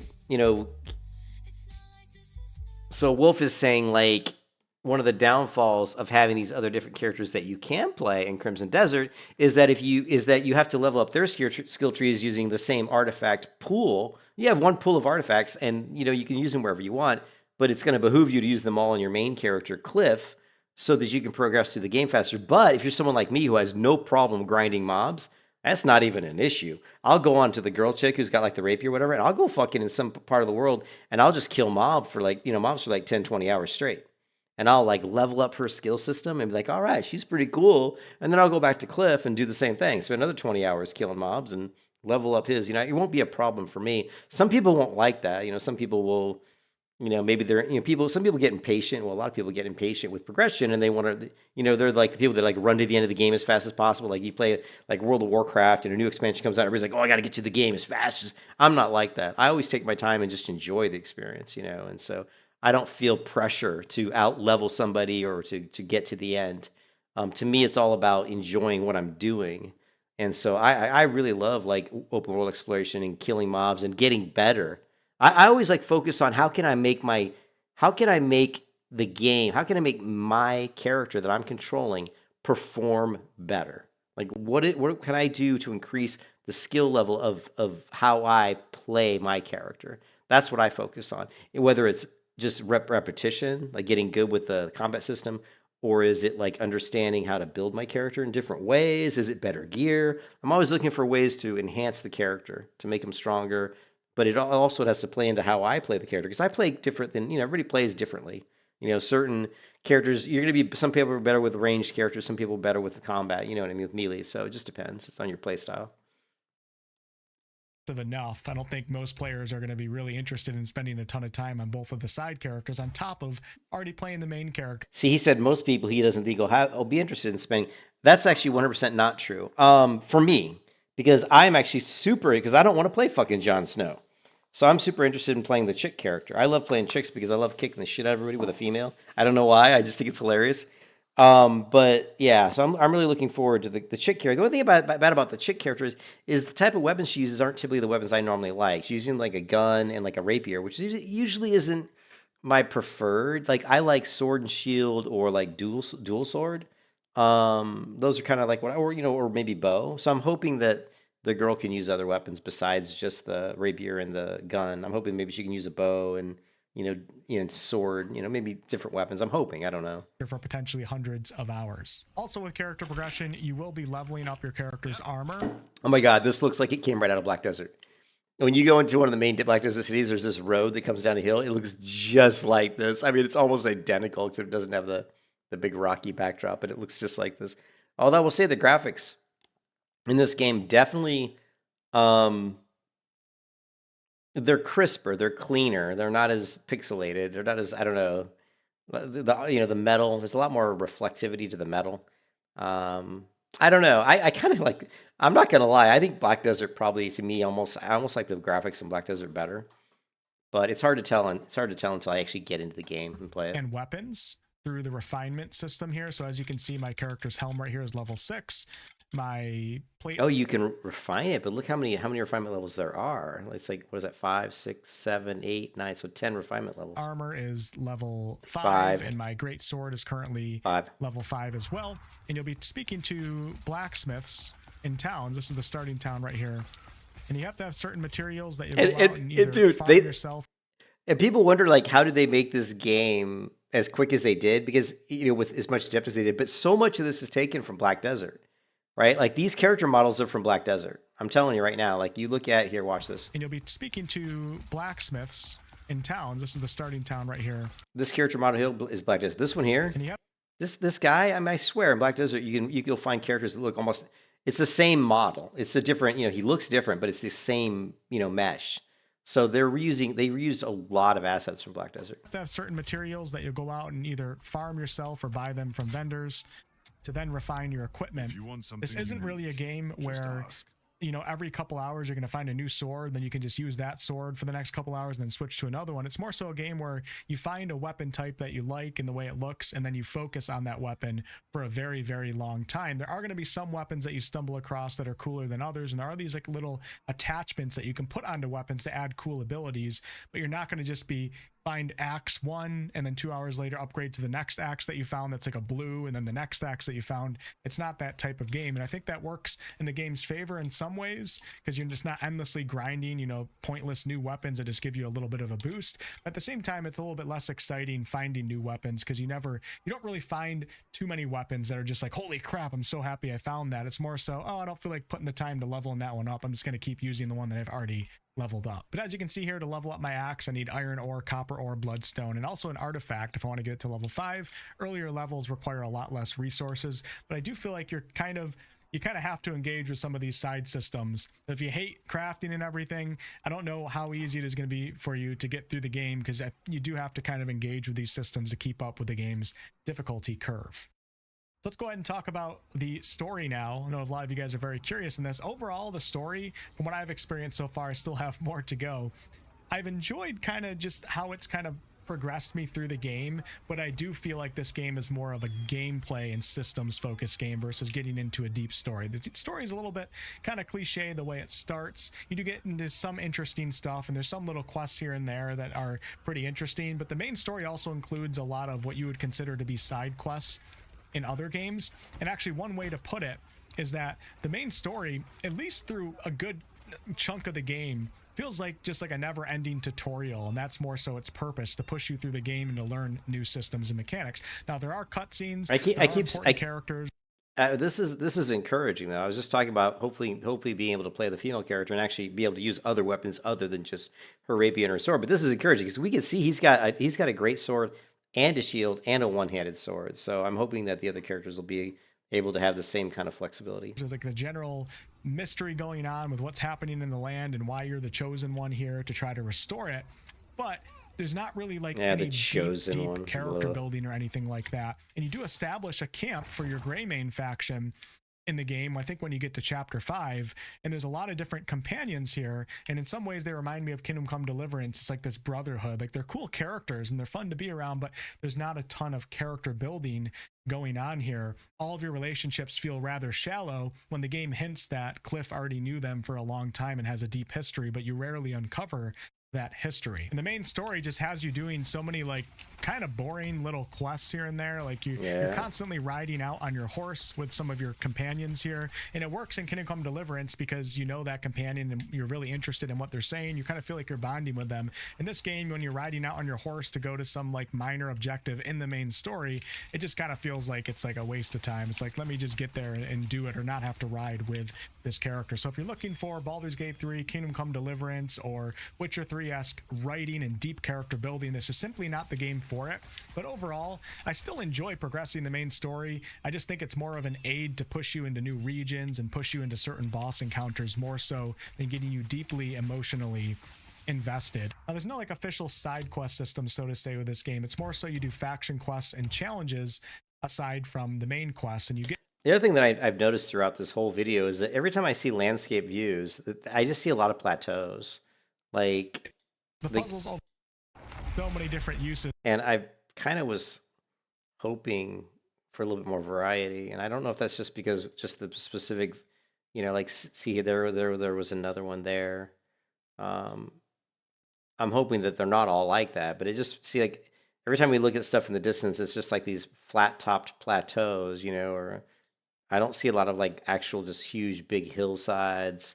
See, like here again, plateau. I mean, we see kind of mountains in the distance, and we know we can probably travel to them, but it feels like we haven't really seen him again. See how like these kind of rocky flat tops?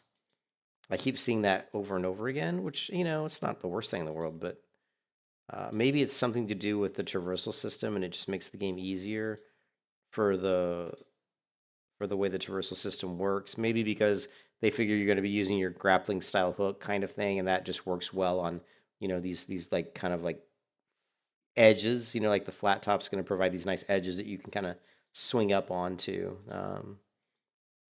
But I'm sure there's another shot there where you see like flat. See the flat top, almost like a quarry, like somebody quarried this area. But I keep seeing it over and over again, and see again. I just don't see a lot of. I don't like here. Okay, here we see some variety. You see like a nice hill. That's what I'm talking about. I haven't seen a lot of just like hills, but here you can see a winding hill. This goes up into like a little camp. We saw that already. And again, even in that screenshot there, again, see the flat tops, flat top, flat top, flat top. Just like terraced flat tops. Now this one we see more of what looks like kind of hills. So that's good. I just would like to see a little bit more diversity in the terrain. Again, skills. And then let's see. Again, here they are. See all these like flat topped areas, like terraced areas. That's a little. I see that in a lot of games actually, and I'm hoping that we get more variety. But it looks like we might have some more variety when we get further away from this area that he's in. Again, there's the flat tops. Like here we have some nice hills, which I like, and you can see a little log going across the river. So that looks good. And here again we got the flat tops again, but we still have, like a canyon. Well, as big as the game is, and he's basically said he hasn't completed the game, so I'm going to assume there's a lot of regions that he hasn't gone into. Systems and mechanics. Now, there are cutscenes, there are important characters, there's like the general mystery going on with what's happening in the land and why you're the chosen one here to try to restore it. Why do we always have to be the fucking chosen one? There's not really like any deep character building or anything like that. And you do establish a camp for your Greymane faction in the game. I think when you get to bounty hunting, to meeting certain witches, to going out and talking with certain NPCs to like help form alliances and stuff like that. Nothing crazy deep here, and some tasks can be very, very simple. Like the faction quest is go take out this bandit camp and liberate this area so our faction can move in, stuff like that. But it actually works pretty decently. I would say some of these can be boring to get into, of course, but at the same time, the more faction quests that you do, you start to unlock interesting things on the map and new things to find, and certain legendary type things are revealed to you. For example, if you do enough quests with one faction, eventually I think legendary animals are revealed to you on the map with the area that they roam in, such as the legendary horses that you can get. And when you start getting rewards like that really tie into fun gameplay elements, doing the faction quests, it doesn't become like a chore or anything. It's kind of fun going through them because you're progressing a lot of the actual gameplay systems. And I guess I said that similarly to the main quest as well. It feels like progression of gameplay versus crazy deep story. Now, challenges in this game are pretty much pure gameplay focused, and you unlock challenges by finding sealed abyss artifacts, which are scattered all throughout the map. And one really easy way to find them is by using the light reflection mechanic. And if you see light being reflected back at you, it typically means there's a sealed abyss artifact in that area. When you pick up the artifact, a challenge is unlocked for your character, and these challenges range from weapon specific challenges, kill X amount of enemies with this weapon with a certain skill in a certain amount of time, to exploration focused challenges such as discovering ancient ruins and solving the puzzles within. I do really like the art of the game. Like when I look at the art here, like the towers and these images, they're really, really nicely done. Really beautiful, artwork here. So good job on that. Discovering ancient ruins and solving the puzzles within. And when you complete those challenges, the sealed artifact becomes unsealed, and then you can use it to upgrade your skills, put points into stamina or upgrade your weapons. And because that's such an important aspect of this game, you are incentivized to want to do some of these challenges. But gameplay wise, because I enjoy the combat so much and I enjoy the puzzles and stuff like that and exploring the world, I'm having a lot of fun doing. Yeah, it's funny because this is probably why I've always liked WolfHeart FPS. But if you heard what he said, he goes, I enjoy the combat, I enjoy the exploration. I mean, that's me to a T. I enjoy combat, I enjoy exploration. So that's why his review is the one I was most interested to watch. And this is the first time I've watched it. These challenges and really challenging myself with different weapons and all that. And then I'm being rewarded in general by being able to upgrade my character. A lot of other games, challenges are just kind of pointless little, and they don't really matter, like achievements. And you can see here he's even dual wielding. See, he's got a sword in each hand. So it looks like you can use a great sword, you can use sword and sword, you can use sword and board. I mean, look at the variety. Games, it doesn't really get you anything. In this game, it really hones in on progressing your character for other aspects of the game as well. And I think the system works pretty good. I have fun doing challenges, and I don't have fun doing it in a lot of other games. Like in Assassin's Creed or something, I have no interest in doing a lot of that type of content. And one area of the game that I have to talk about because it's so miserable is navigating the user interface. And I think it's going to be universally despised. Yeah, it's funny because every time I see him pull up the interface, I'm like, ugh, it just doesn't look good. Until they come up with some sort of update or patch. Finding things in your inventory, you can sort by a few different options, but still, it's just not good enough. Like, you should be able to see only armor or see only whatever, and not have certain things getting in the way of other things. It's very hard to find different things, and navigating to each item, you're clicking through a million different things. Even getting to, like, you know, your journal and a different challenge menu or something, all this stuff just requires too many buttons, too much thinking, and it's just a pain in the butt. Even something as simple as exiting out of the game in this game, you have to go into your menu, scroll all the way over to the others category, and then scroll over more to the options category. Wow. Click title screen, then you have to hold down a button just to get to the title screen, and when you get to the title screen, you have to hold down another button to exit out of the game itself. They don't want you to leave the game. Things in the menu interface and navigating it that are really just going to piss a lot of people off. With that said, not the end of the world because I love so much else about the game, but man, they really need to touch up this menu interface and make it easier to navigate. I can't wait to see people's complaints on this.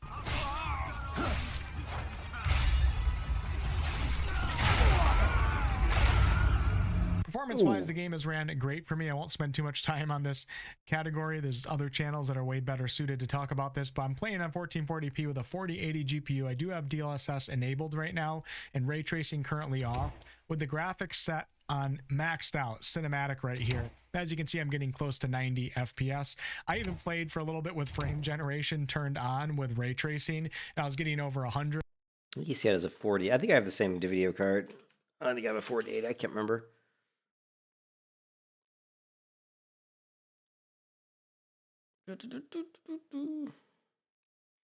Yeah. So I have a 4080 Super. Obviously, some of those are fake frames, but it actually looked pretty good to me, which is for many games it doesn't. So I should be able to run this at the same settings as he has because I have a 4080 Super, which is, you know, I've got pretty much the top of the line 4080 Super. I had no performance problems, and of course I can lower these settings and, you know, try to get even better results if I need them. But overall, thumbs up for performance with my PC. As far as bugs go, it's been a really good playthrough for me, but I am part of a Discord server where a bunch of us who have review codes are able to discuss things with each other. I did see a few people have some bugs that would be really, really frustrating, especially in a game like this where so much of the game is obscure, so you don't know if something's bugged out or if you just haven't. This looks beautiful though. I mean, look at this, like this river, and then this little these buildings over here, and this trees, and it just winds down into an open area down here, and this looks absolutely gorgeous. Figured something out, but technical support seemed to be on top of all that, and my playthrough was pretty good, so hopefully it's not a problem for most. I think it will exist a little bit for a few players. And here we get to see a nice view here, and again, I just feel like this was like some sort of a design decision by Pearl Abyss because and my playthrough was pretty good, so hopefully it's not a problem for most. I think it will, because I've played so many MMOs, and I know this isn't an MMO, but you know, I'm saying MMO because MMOs are, you know, the most common large scale open world games. But the one thing I keep seeing over and over is these terraced levels. See these flat terrace, flat terrace, flat. And I'm just wondering if they did this just because of the grappling hook, you know, just to make it easy to, like, you know, grapple these edges and launch yourself up, move through the area on your horse, maybe get over here, grapple this ledge, jump yourself up, right over here, grapple this ledge, pull yourself up. I'm wondering if this was done specifically for that ability. And if that's the case, I find that to be a little bit, I don't like that. I would like to see more variety. You know, I would definitely want to see more rounded surfaces and hills and valleys and just, you know, I don't know, rock formations. So I'm hoping that this isn't done completely throughout the entire world, because that would be a shame. A little bit for a few players here and there. I guess I don't know if I got lucky, so it's like kind of a concern for me just because of the obscurity of the game and how that can lead to frustration, but overall I guess good on my end. I'm gonna go ahead and wrap up this video now. So after just about 100 hours with this game and still, but man, the water just looks fantastic. So much more to go. I didn't talk about like 80% of what's look at this big waterfall in this game actually, which is crazy to say. I am very much enjoying my time with this game. and it's an absolutely massive experience. I do think that it's a bit of a time sink, so people that have limited time, you know, I don't know how well they're going to vibe with this game. Because like I said, you kind of have to do some side content, and you have to engage with systems that in most other games you can ignore and just focus on the main quest for. In this game, I don't know. I think it's going to be normal for people to spend like 30, 40, 50, 60 hours in just the starting zone. That being normal, not something, that being like an average player trying to get through this game, I think that's going to be very common. So it is going to be a bit of a time sink, but man, just some of these gameplay systems, the core feel of the gameplay, you know, the bosses in this game, just progressing my character and solving these puzzles. There's so many gameplay systems that I just enjoy so much, and I love just being in this world and living in this world, and I'm very, very happy with my time with the game. Like I said, though, it's not going to be for everyone. Can be frustrating. I'm a little surprised. I did not think that WolfHeart would like this game as much as he does, but you could tell throughout this entire video that he really likes this game. I mean, he can really like it. He's already put in 100 hours, and he's already said he's probably plans on putting at least another 200 more hours into it. Difficult to get into. There's a bit of a learning curve. It's very obscure when it comes to puzzles. There's little handhold. I like that we had some storm clouds. I'm pretty sure that rain's in the game. I'm pretty sure I saw another streamer where there was like pouring down rain, which, you know, I love weather systems. So With things like, I haven't seen any snow though. Let me Google that. I'd like to see snow as well if we could get it. But is there snow in Crimson Desert? I mean, I would assume there is. Yes, Crimson Desert features snow, specifically in the northernmost mountainous regions known as the Argent Peaks. The game includes a dynamic weather system that brings heavy snow and cold, varied biomes ranging from deserts to frozen snowy tundra. And let me go to the gaming. Let's see here. Crimson Desert just keeps getting better. Yeah, let's open this up and let's see.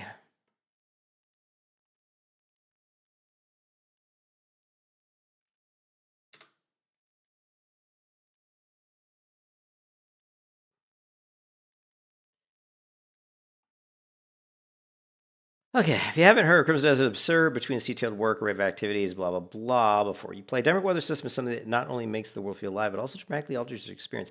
Does it show the dynamic system? Let's see. Let's see if it actually shows the dynamic weather system. Winds howling. Dynamic weather is something that not only makes the world feel alive, but also dramatically alters your experience from everyone else's. Heavy snowfall, downpours, gentle breezes. There's the Crimson snow. Desert has it all, along with a day/night cycle, according to marketing and strategic planning expert Will Powers on the Drop Frames podcast. And it's calculated in real time. That means it can affect boss battles and cutscenes, and while it doesn't directly impact gameplay, it adds to the atmosphere and immersion. No cash shop. Crimson Desert doesn't have a cash shop. Granted, that doesn't mean no microtransactions whatsoever, but only because marketing and strategic planning expert Will Powers considers the pre-order bonuses, which are cosmetic only, Oh, there's to a fall barber under shop. that Oh, there's a category. barber shop. Otherwise, this is made to be a premium experience that you buy, and you enjoy the world and not something for microtransactions, says Powers. Horse types and taming. And the barber shop works for your horse as well. Did you see that? Says Powers. Look, they're changing like the armor colors of the horse armor. That's cool. Horse types and taming. In the last feature, Oh wait, review and trailer- you can tame horses. Now, WolfHeart didn't really go into that. He said you could find horses, but he didn't say that it required you to tame them.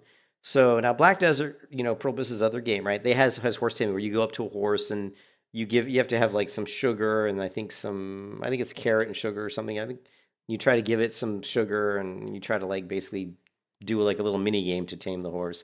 I don't know if it's going to work that way in this game. I hope it does. We saw Cliff smoothly landing from a glide onto a horse. which would have made for the sickest Oh, traversal train. and right there, we're doing the taming system. Where the horse is going to kick, and you have to probably keep the bar at a certain Would have made for the certain sickest level. traversal transition. However, this is no pretty derby, and it doesn't take kindly to his presence, leading to a small minigame where you have to tame it. It's very Breath of the Wild / Red Dead Redemption 2-esque in that sense, just with a lot less starting finesse, but those eagle-eyed enough will have also spotted the sheer variety of horses. One is a lot more muscular, while the other is slimmer and more lithe. Maybe the first is better at trudging through the snow, while the second is better equipped for sweeping through the desert. Yeah, these are pretty slender horses. You can call me evil. That same trailer confirmed there's a wanted system, and that Cliff could earn a bounty if he committed enough mayhem against innocent townfolk. However, that doesn't mean you can embrace the dark side and lean towards an evil playthrough. It's because the Greymanes aren't inherently villains, so there's no long-term story impact. So what's the point? Outside of creating havoc at the risk of jail time and losing a standing. As Powers reveals, notoriety can contribute to raising your damage if you have the right gear equipped. I don't know about you, but the thought of threatening a few villagers just to stand a better chance against the boss sounds hilariously fun. No difficulty setting or enemy scaling. What isn't fun is running around and fighting the same enemies in previous areas, which have now There's the increased girl in with the level pistol. because of scaling. Thankfully, Crimson Desert doesn't have that. Defeating bosses is purely skill-focused. That said, there are no difficulty settings either. Now, for those seeking a higher challenge, that may be a problem. What the but heck? Look at those flying wraiths. it isn't easy. Ooh. Or Whoa, that was a this is the most beautiful scene I've seen in the game. Look at Look at that. it isn't That just looks nice. easy or a Souls-like. Anyone assuming that Crimson Desert is similar to a Souls-like in any fashion, whether it's dropping currency on death or combat centered around stamina, can rest easy. Powers noted that whenever you encounter a challenging boss, you can just leave, you can do something else, you can upgrade your weapon, you can do side questing, you can find different things to make that fight easier for you. That includes farming items that can revive you on death.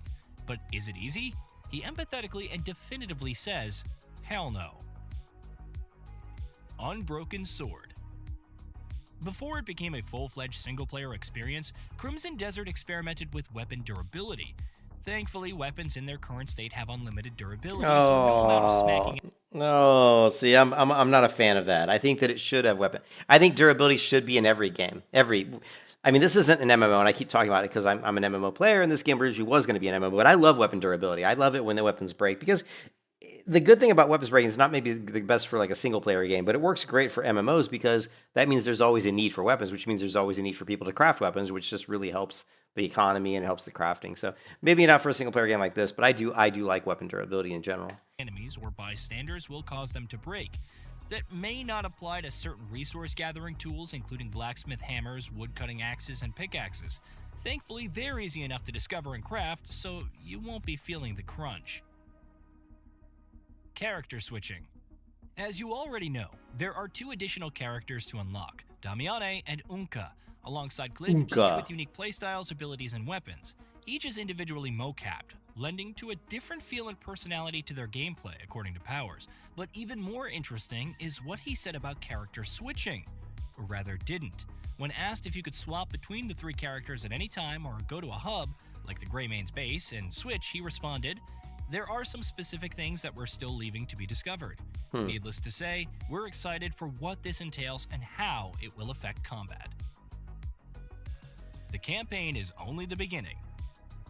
With such a massive world, how long will it take to finish the game? How many hours? One of the most commonly asked questions, and for good reason. The kicker is that the development team, or at least Powers when speaking to Destin Legary, can't put a number on it for several reasons, but he did confirm one thing. The campaign revolving around Cliff and the Greymanes, it's only a small percentage of the overall content, so you can choose to mainline it at your leisure. Attractive distraction. Good luck doing so, however, because Pywell is designed to be a world of distractions, according to Powers. Why? Because like all great open world titles, it's not about building a game but crafting a world. They want you to get lost in this. They want you to get distracted in this, and most importantly, Wait, what's he they want doing? you to have fun in what you're doing in the variety Yeah, this is the first time I've seen these trees. of content, says Powers. Fog of War and Hidden Corners.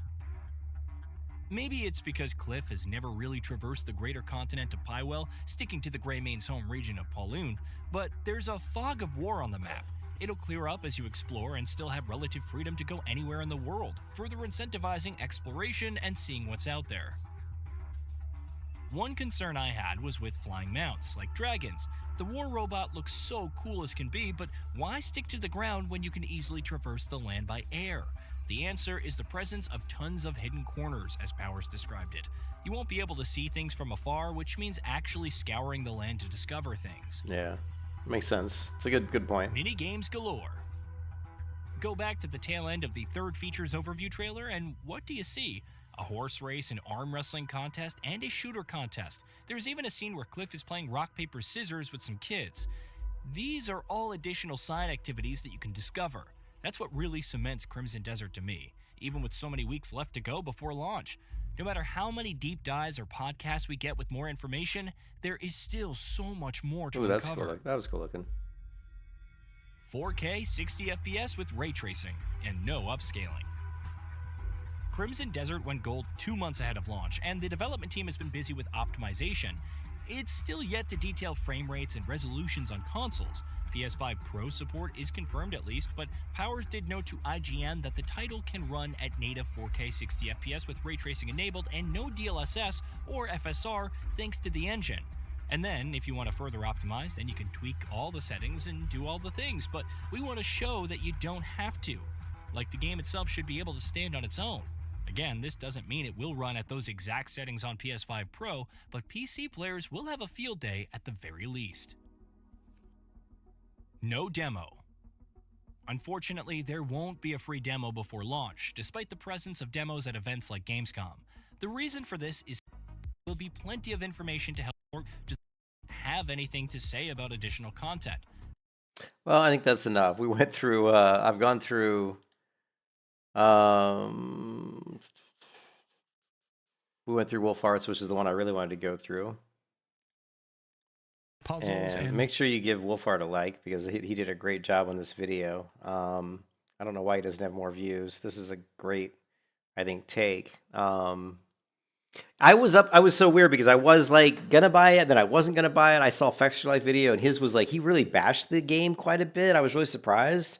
And his comments made me not want to play it because he was really bashing the combat system and how clunky it was. But WolfHeart never said anything about it really being clunky. He just said you have to learn it. And he just said you had to, you would have to go through repetition, do certain abilities over and over until you got used to just executing them at the right, the right speed, the right tempo. So he didn't say anything about it being like difficult or clunky. It was, or he didn't. I shouldn't say not difficult. It is difficult, but he didn't say anything about it being clunky. He just said it's a skill. It's just a skill you have to acquire through doing it through repetition. So, and to me, that's completely different than saying something's clunky. If something's clunky, that means in some ways there's that. But WolfHeart did say that the sprinting was clunky because he was saying you had to hold down the A key or you had to double tap it or something. And he said that can feel weird trying to sprint and then do some other abilities, which would feel a little weird, especially for me because typically I'm on a keyboard and I like to use Q and E for strafe. So pressing A is not something I really want to hold down while I'm sprinting. Usually when I'm sprinting, I like to just hold down Shift key, which with my pinky on my left hand. So to put the problem with the A key is if I have to hit the A key with my ring finger, then I can't hit the Q key. I mean, I could, but I'd have to use my my other finger, my middle finger, to do that, which would feel a little bit awkward. So that's something we'll experience when we get in the game. But I wasn't really. I kind of, after a Fextra video, I wasn't thinking I was going to buy this game right away. But after watching this by WolfHeart, I 100% am going to buy this game. I just think it looks, the way he explains it, and because he's similar to me and how he likes to approach open world games, I think I'm very similar to his playstyle.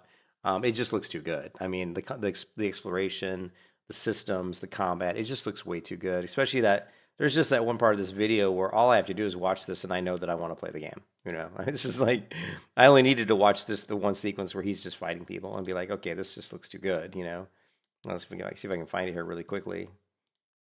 I don't know if I'll be able to. Was it here?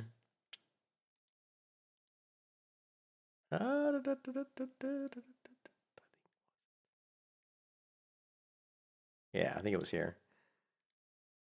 clothesline this guy. So if I sprint at this guy, So he just went through and kind of showed some of the basic combat maneuvers you can do. But just watching this clip here of him fighting sold me on the game. This because I love combat. I'm a big fan of action combat.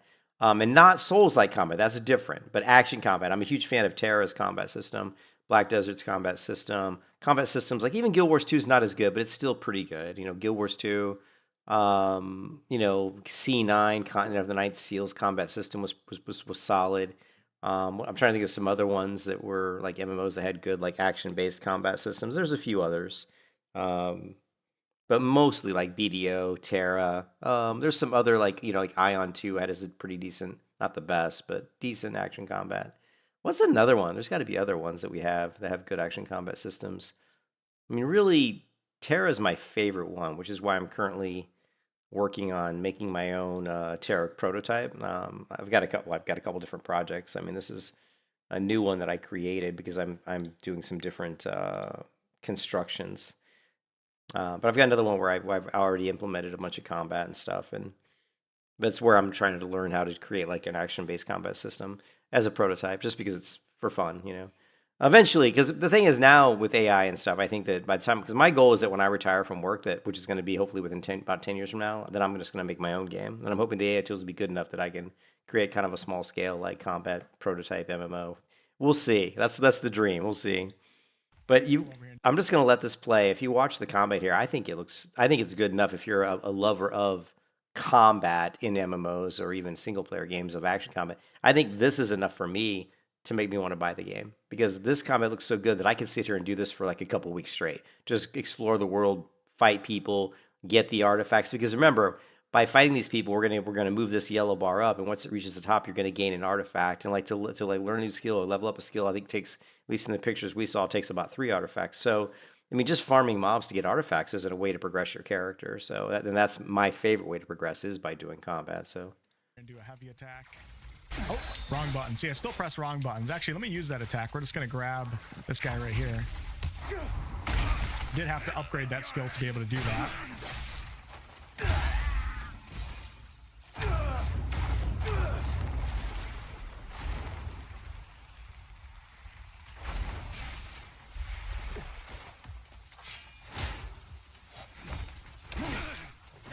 I love how he knocks the shirt right off this guy. Slaughtering like this tribe right here, and I came into this fight with low health. So that power fantasy does. Where are you going, buddy? The power fantasy does exist when you're facing a lot of just the basic mobs in this game. Let's go ahead and switch to dual wielding. I'm gonna parry this guy. Parrying can be really good, and it feels really good in some ways. Like I want Pearl Abyss to make a game like this, but for Middle Earth, because it kind of reminds me of playing the Lord of the Rings games back in the day. Yeah, I didn't notice that the first time I watched that. The horse turned to face him and kicked him, because the horses can do like a back kick, and right here the horse actually does a back kick, and I think it connects with them, which is pretty funny. Oh, kind of reminds me of right here the horse is gonna come, and right there do a back kick. I'll let it run. Of Boom. playing the Lord of the Rings games back in the day, like the Fellowship of the Ring and the Two Towers. I forget what system those were on. I'm gonna show some early game boss footage here that actually was. All right, that's it, guys. That's it for this stream. I just wanted to watch WolfHeart's review. I think it's a great review. I think it sold me on the game, and I wasn't sold really until I watched this, because I trust his opinion more than I trust some other content creators and streamers that I watch reviews of, and I just couldn't trust them, because I know what type of games that Wolf likes, and I like the same type of games. So I know that if he likes it, I'll probably like it. So anyways, you guys have to have the same type. Hopefully you guys know who you like as far as like content creators or streamers, and because that's what you want. You want to be able to say, hey, I know this guy plays games the way I play them, so if he likes this game, I know I'm gonna like it because I play the way he does. That's kind of the way I felt. Like WolfHeart got me into Baldur's Gate, because I never was like, oh, I don't know if I'll play Baldur's Gate, but I started watching a lot of his content on Baldur's Gate, and I was like, man, this looks really cool. Excuse me. This looks really cool, and I played Baldur's Gate, and I fell in love with Baldur's Gate. Played a lot of hours before it released, and it was mostly because of kind of how he described his experiences in Baldur's Gate. So, do I think a regular ROG ally will run it? I'm not sure what you're saying. Do you think a regular ROG ally will run it? Oh, you mean like ROG ally. What is ROG ally? Is that like a type of video card or something? Like ROG Strife? I'm not sure what you're asking. I'm sure you're asking me some sort of hardware, right?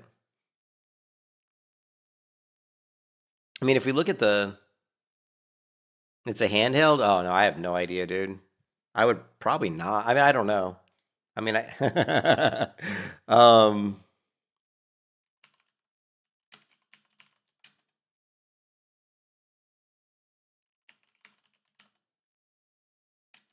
you call it a ROG Ally?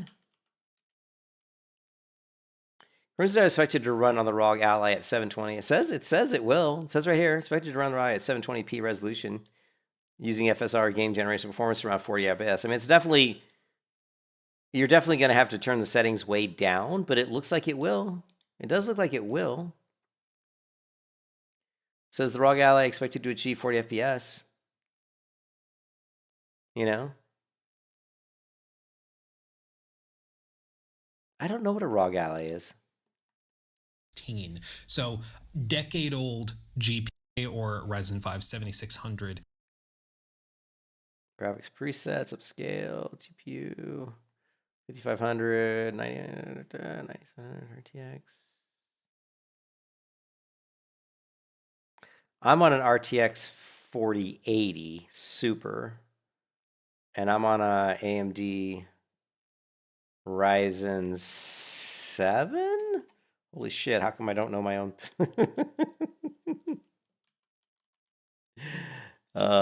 Here.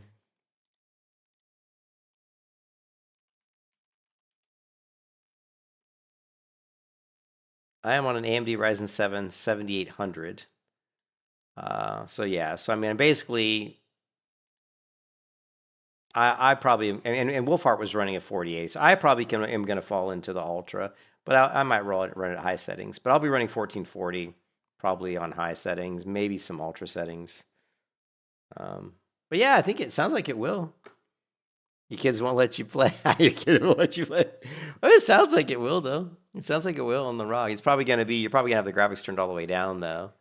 I'm just going to cut straight to the chase. Crimson Desert is one of the most remarkable games I think I have ever played, and I absolutely adore it. At this point, more than 60 hours in, probably more by the time this video goes up.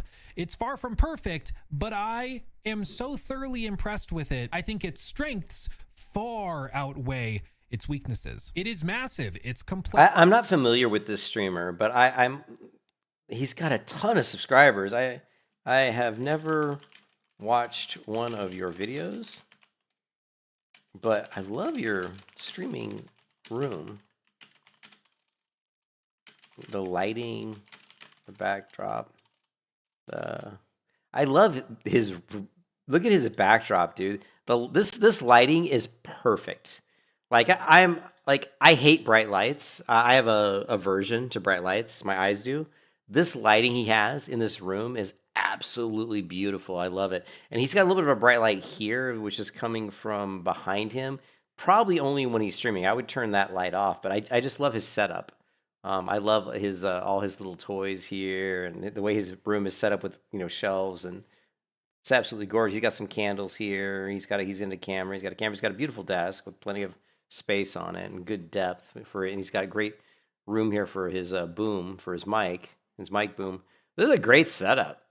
Of course, hey, when you have 672,000 subscribers, you probably can afford to have a great setup, but yeah, lighting.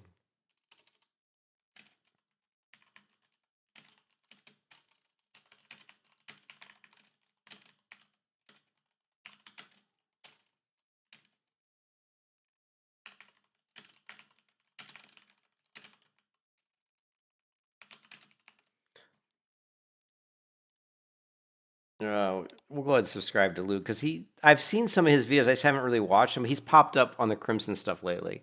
This is the first time I've ever seen this guy, but we'll go ahead and subscribe and see if he's somebody we can get into his content. I don't know. Let's take a look at what is he.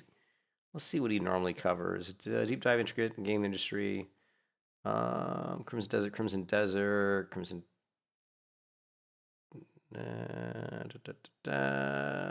Ubisoft, Skeptical Fable. Says this fixing what they broke 18 months later. Yeah, he's covering mostly kind of video games, which is great. Stuff I like mostly. Anyways, yeah, I'll catch you guys later. I gotta it's already almost getting close to 12:30 a.m., so I have to go. And I was going to do some game development, You were expecting. and I didn't really, unfortunately, get to it because I got into that. Let's. But I'll do a few more stuff on. I'm setting up some animation blueprints. I need to do that, and I'll do that before I go to bed. But I'll catch you guys later, man. I hope you guys are having a good one wherever you are in the world, and I will be buying Crimson Desert tomorrow. Well, I'll probably buy it. I mean, I could buy it right now, but it doesn't really matter. It's not like it's an MMO where, it's not like we're not competing to log into an online service. So I guess that's one nice thing. A lot of times when you have like a big new MMO project coming out, it's like you're kind of like, oh, it's going to really suck on day one because everybody's trying to play, and so the servers are going to suck. And at least with something like this, we don't have to worry about that. It's like, we can just download the game and play it, and the game should run fine, right? We're not logging in with 20,000 other people trying to log in. So even though I wish this game was an MMO, I wish they would have made another MMO, because I'm a huge lover of MMOs. MMOs are my favorite games by far. So Well, you Greymanes are a hard lot to kill. You Clawing Greymanes! your way back from death's door. Greymane. So the only worst part about this game is we got to play John fucking Snow. That is the worst part. But I will catch you guys in the next one, man. Peace out, everybody. Hope you guys have a good one.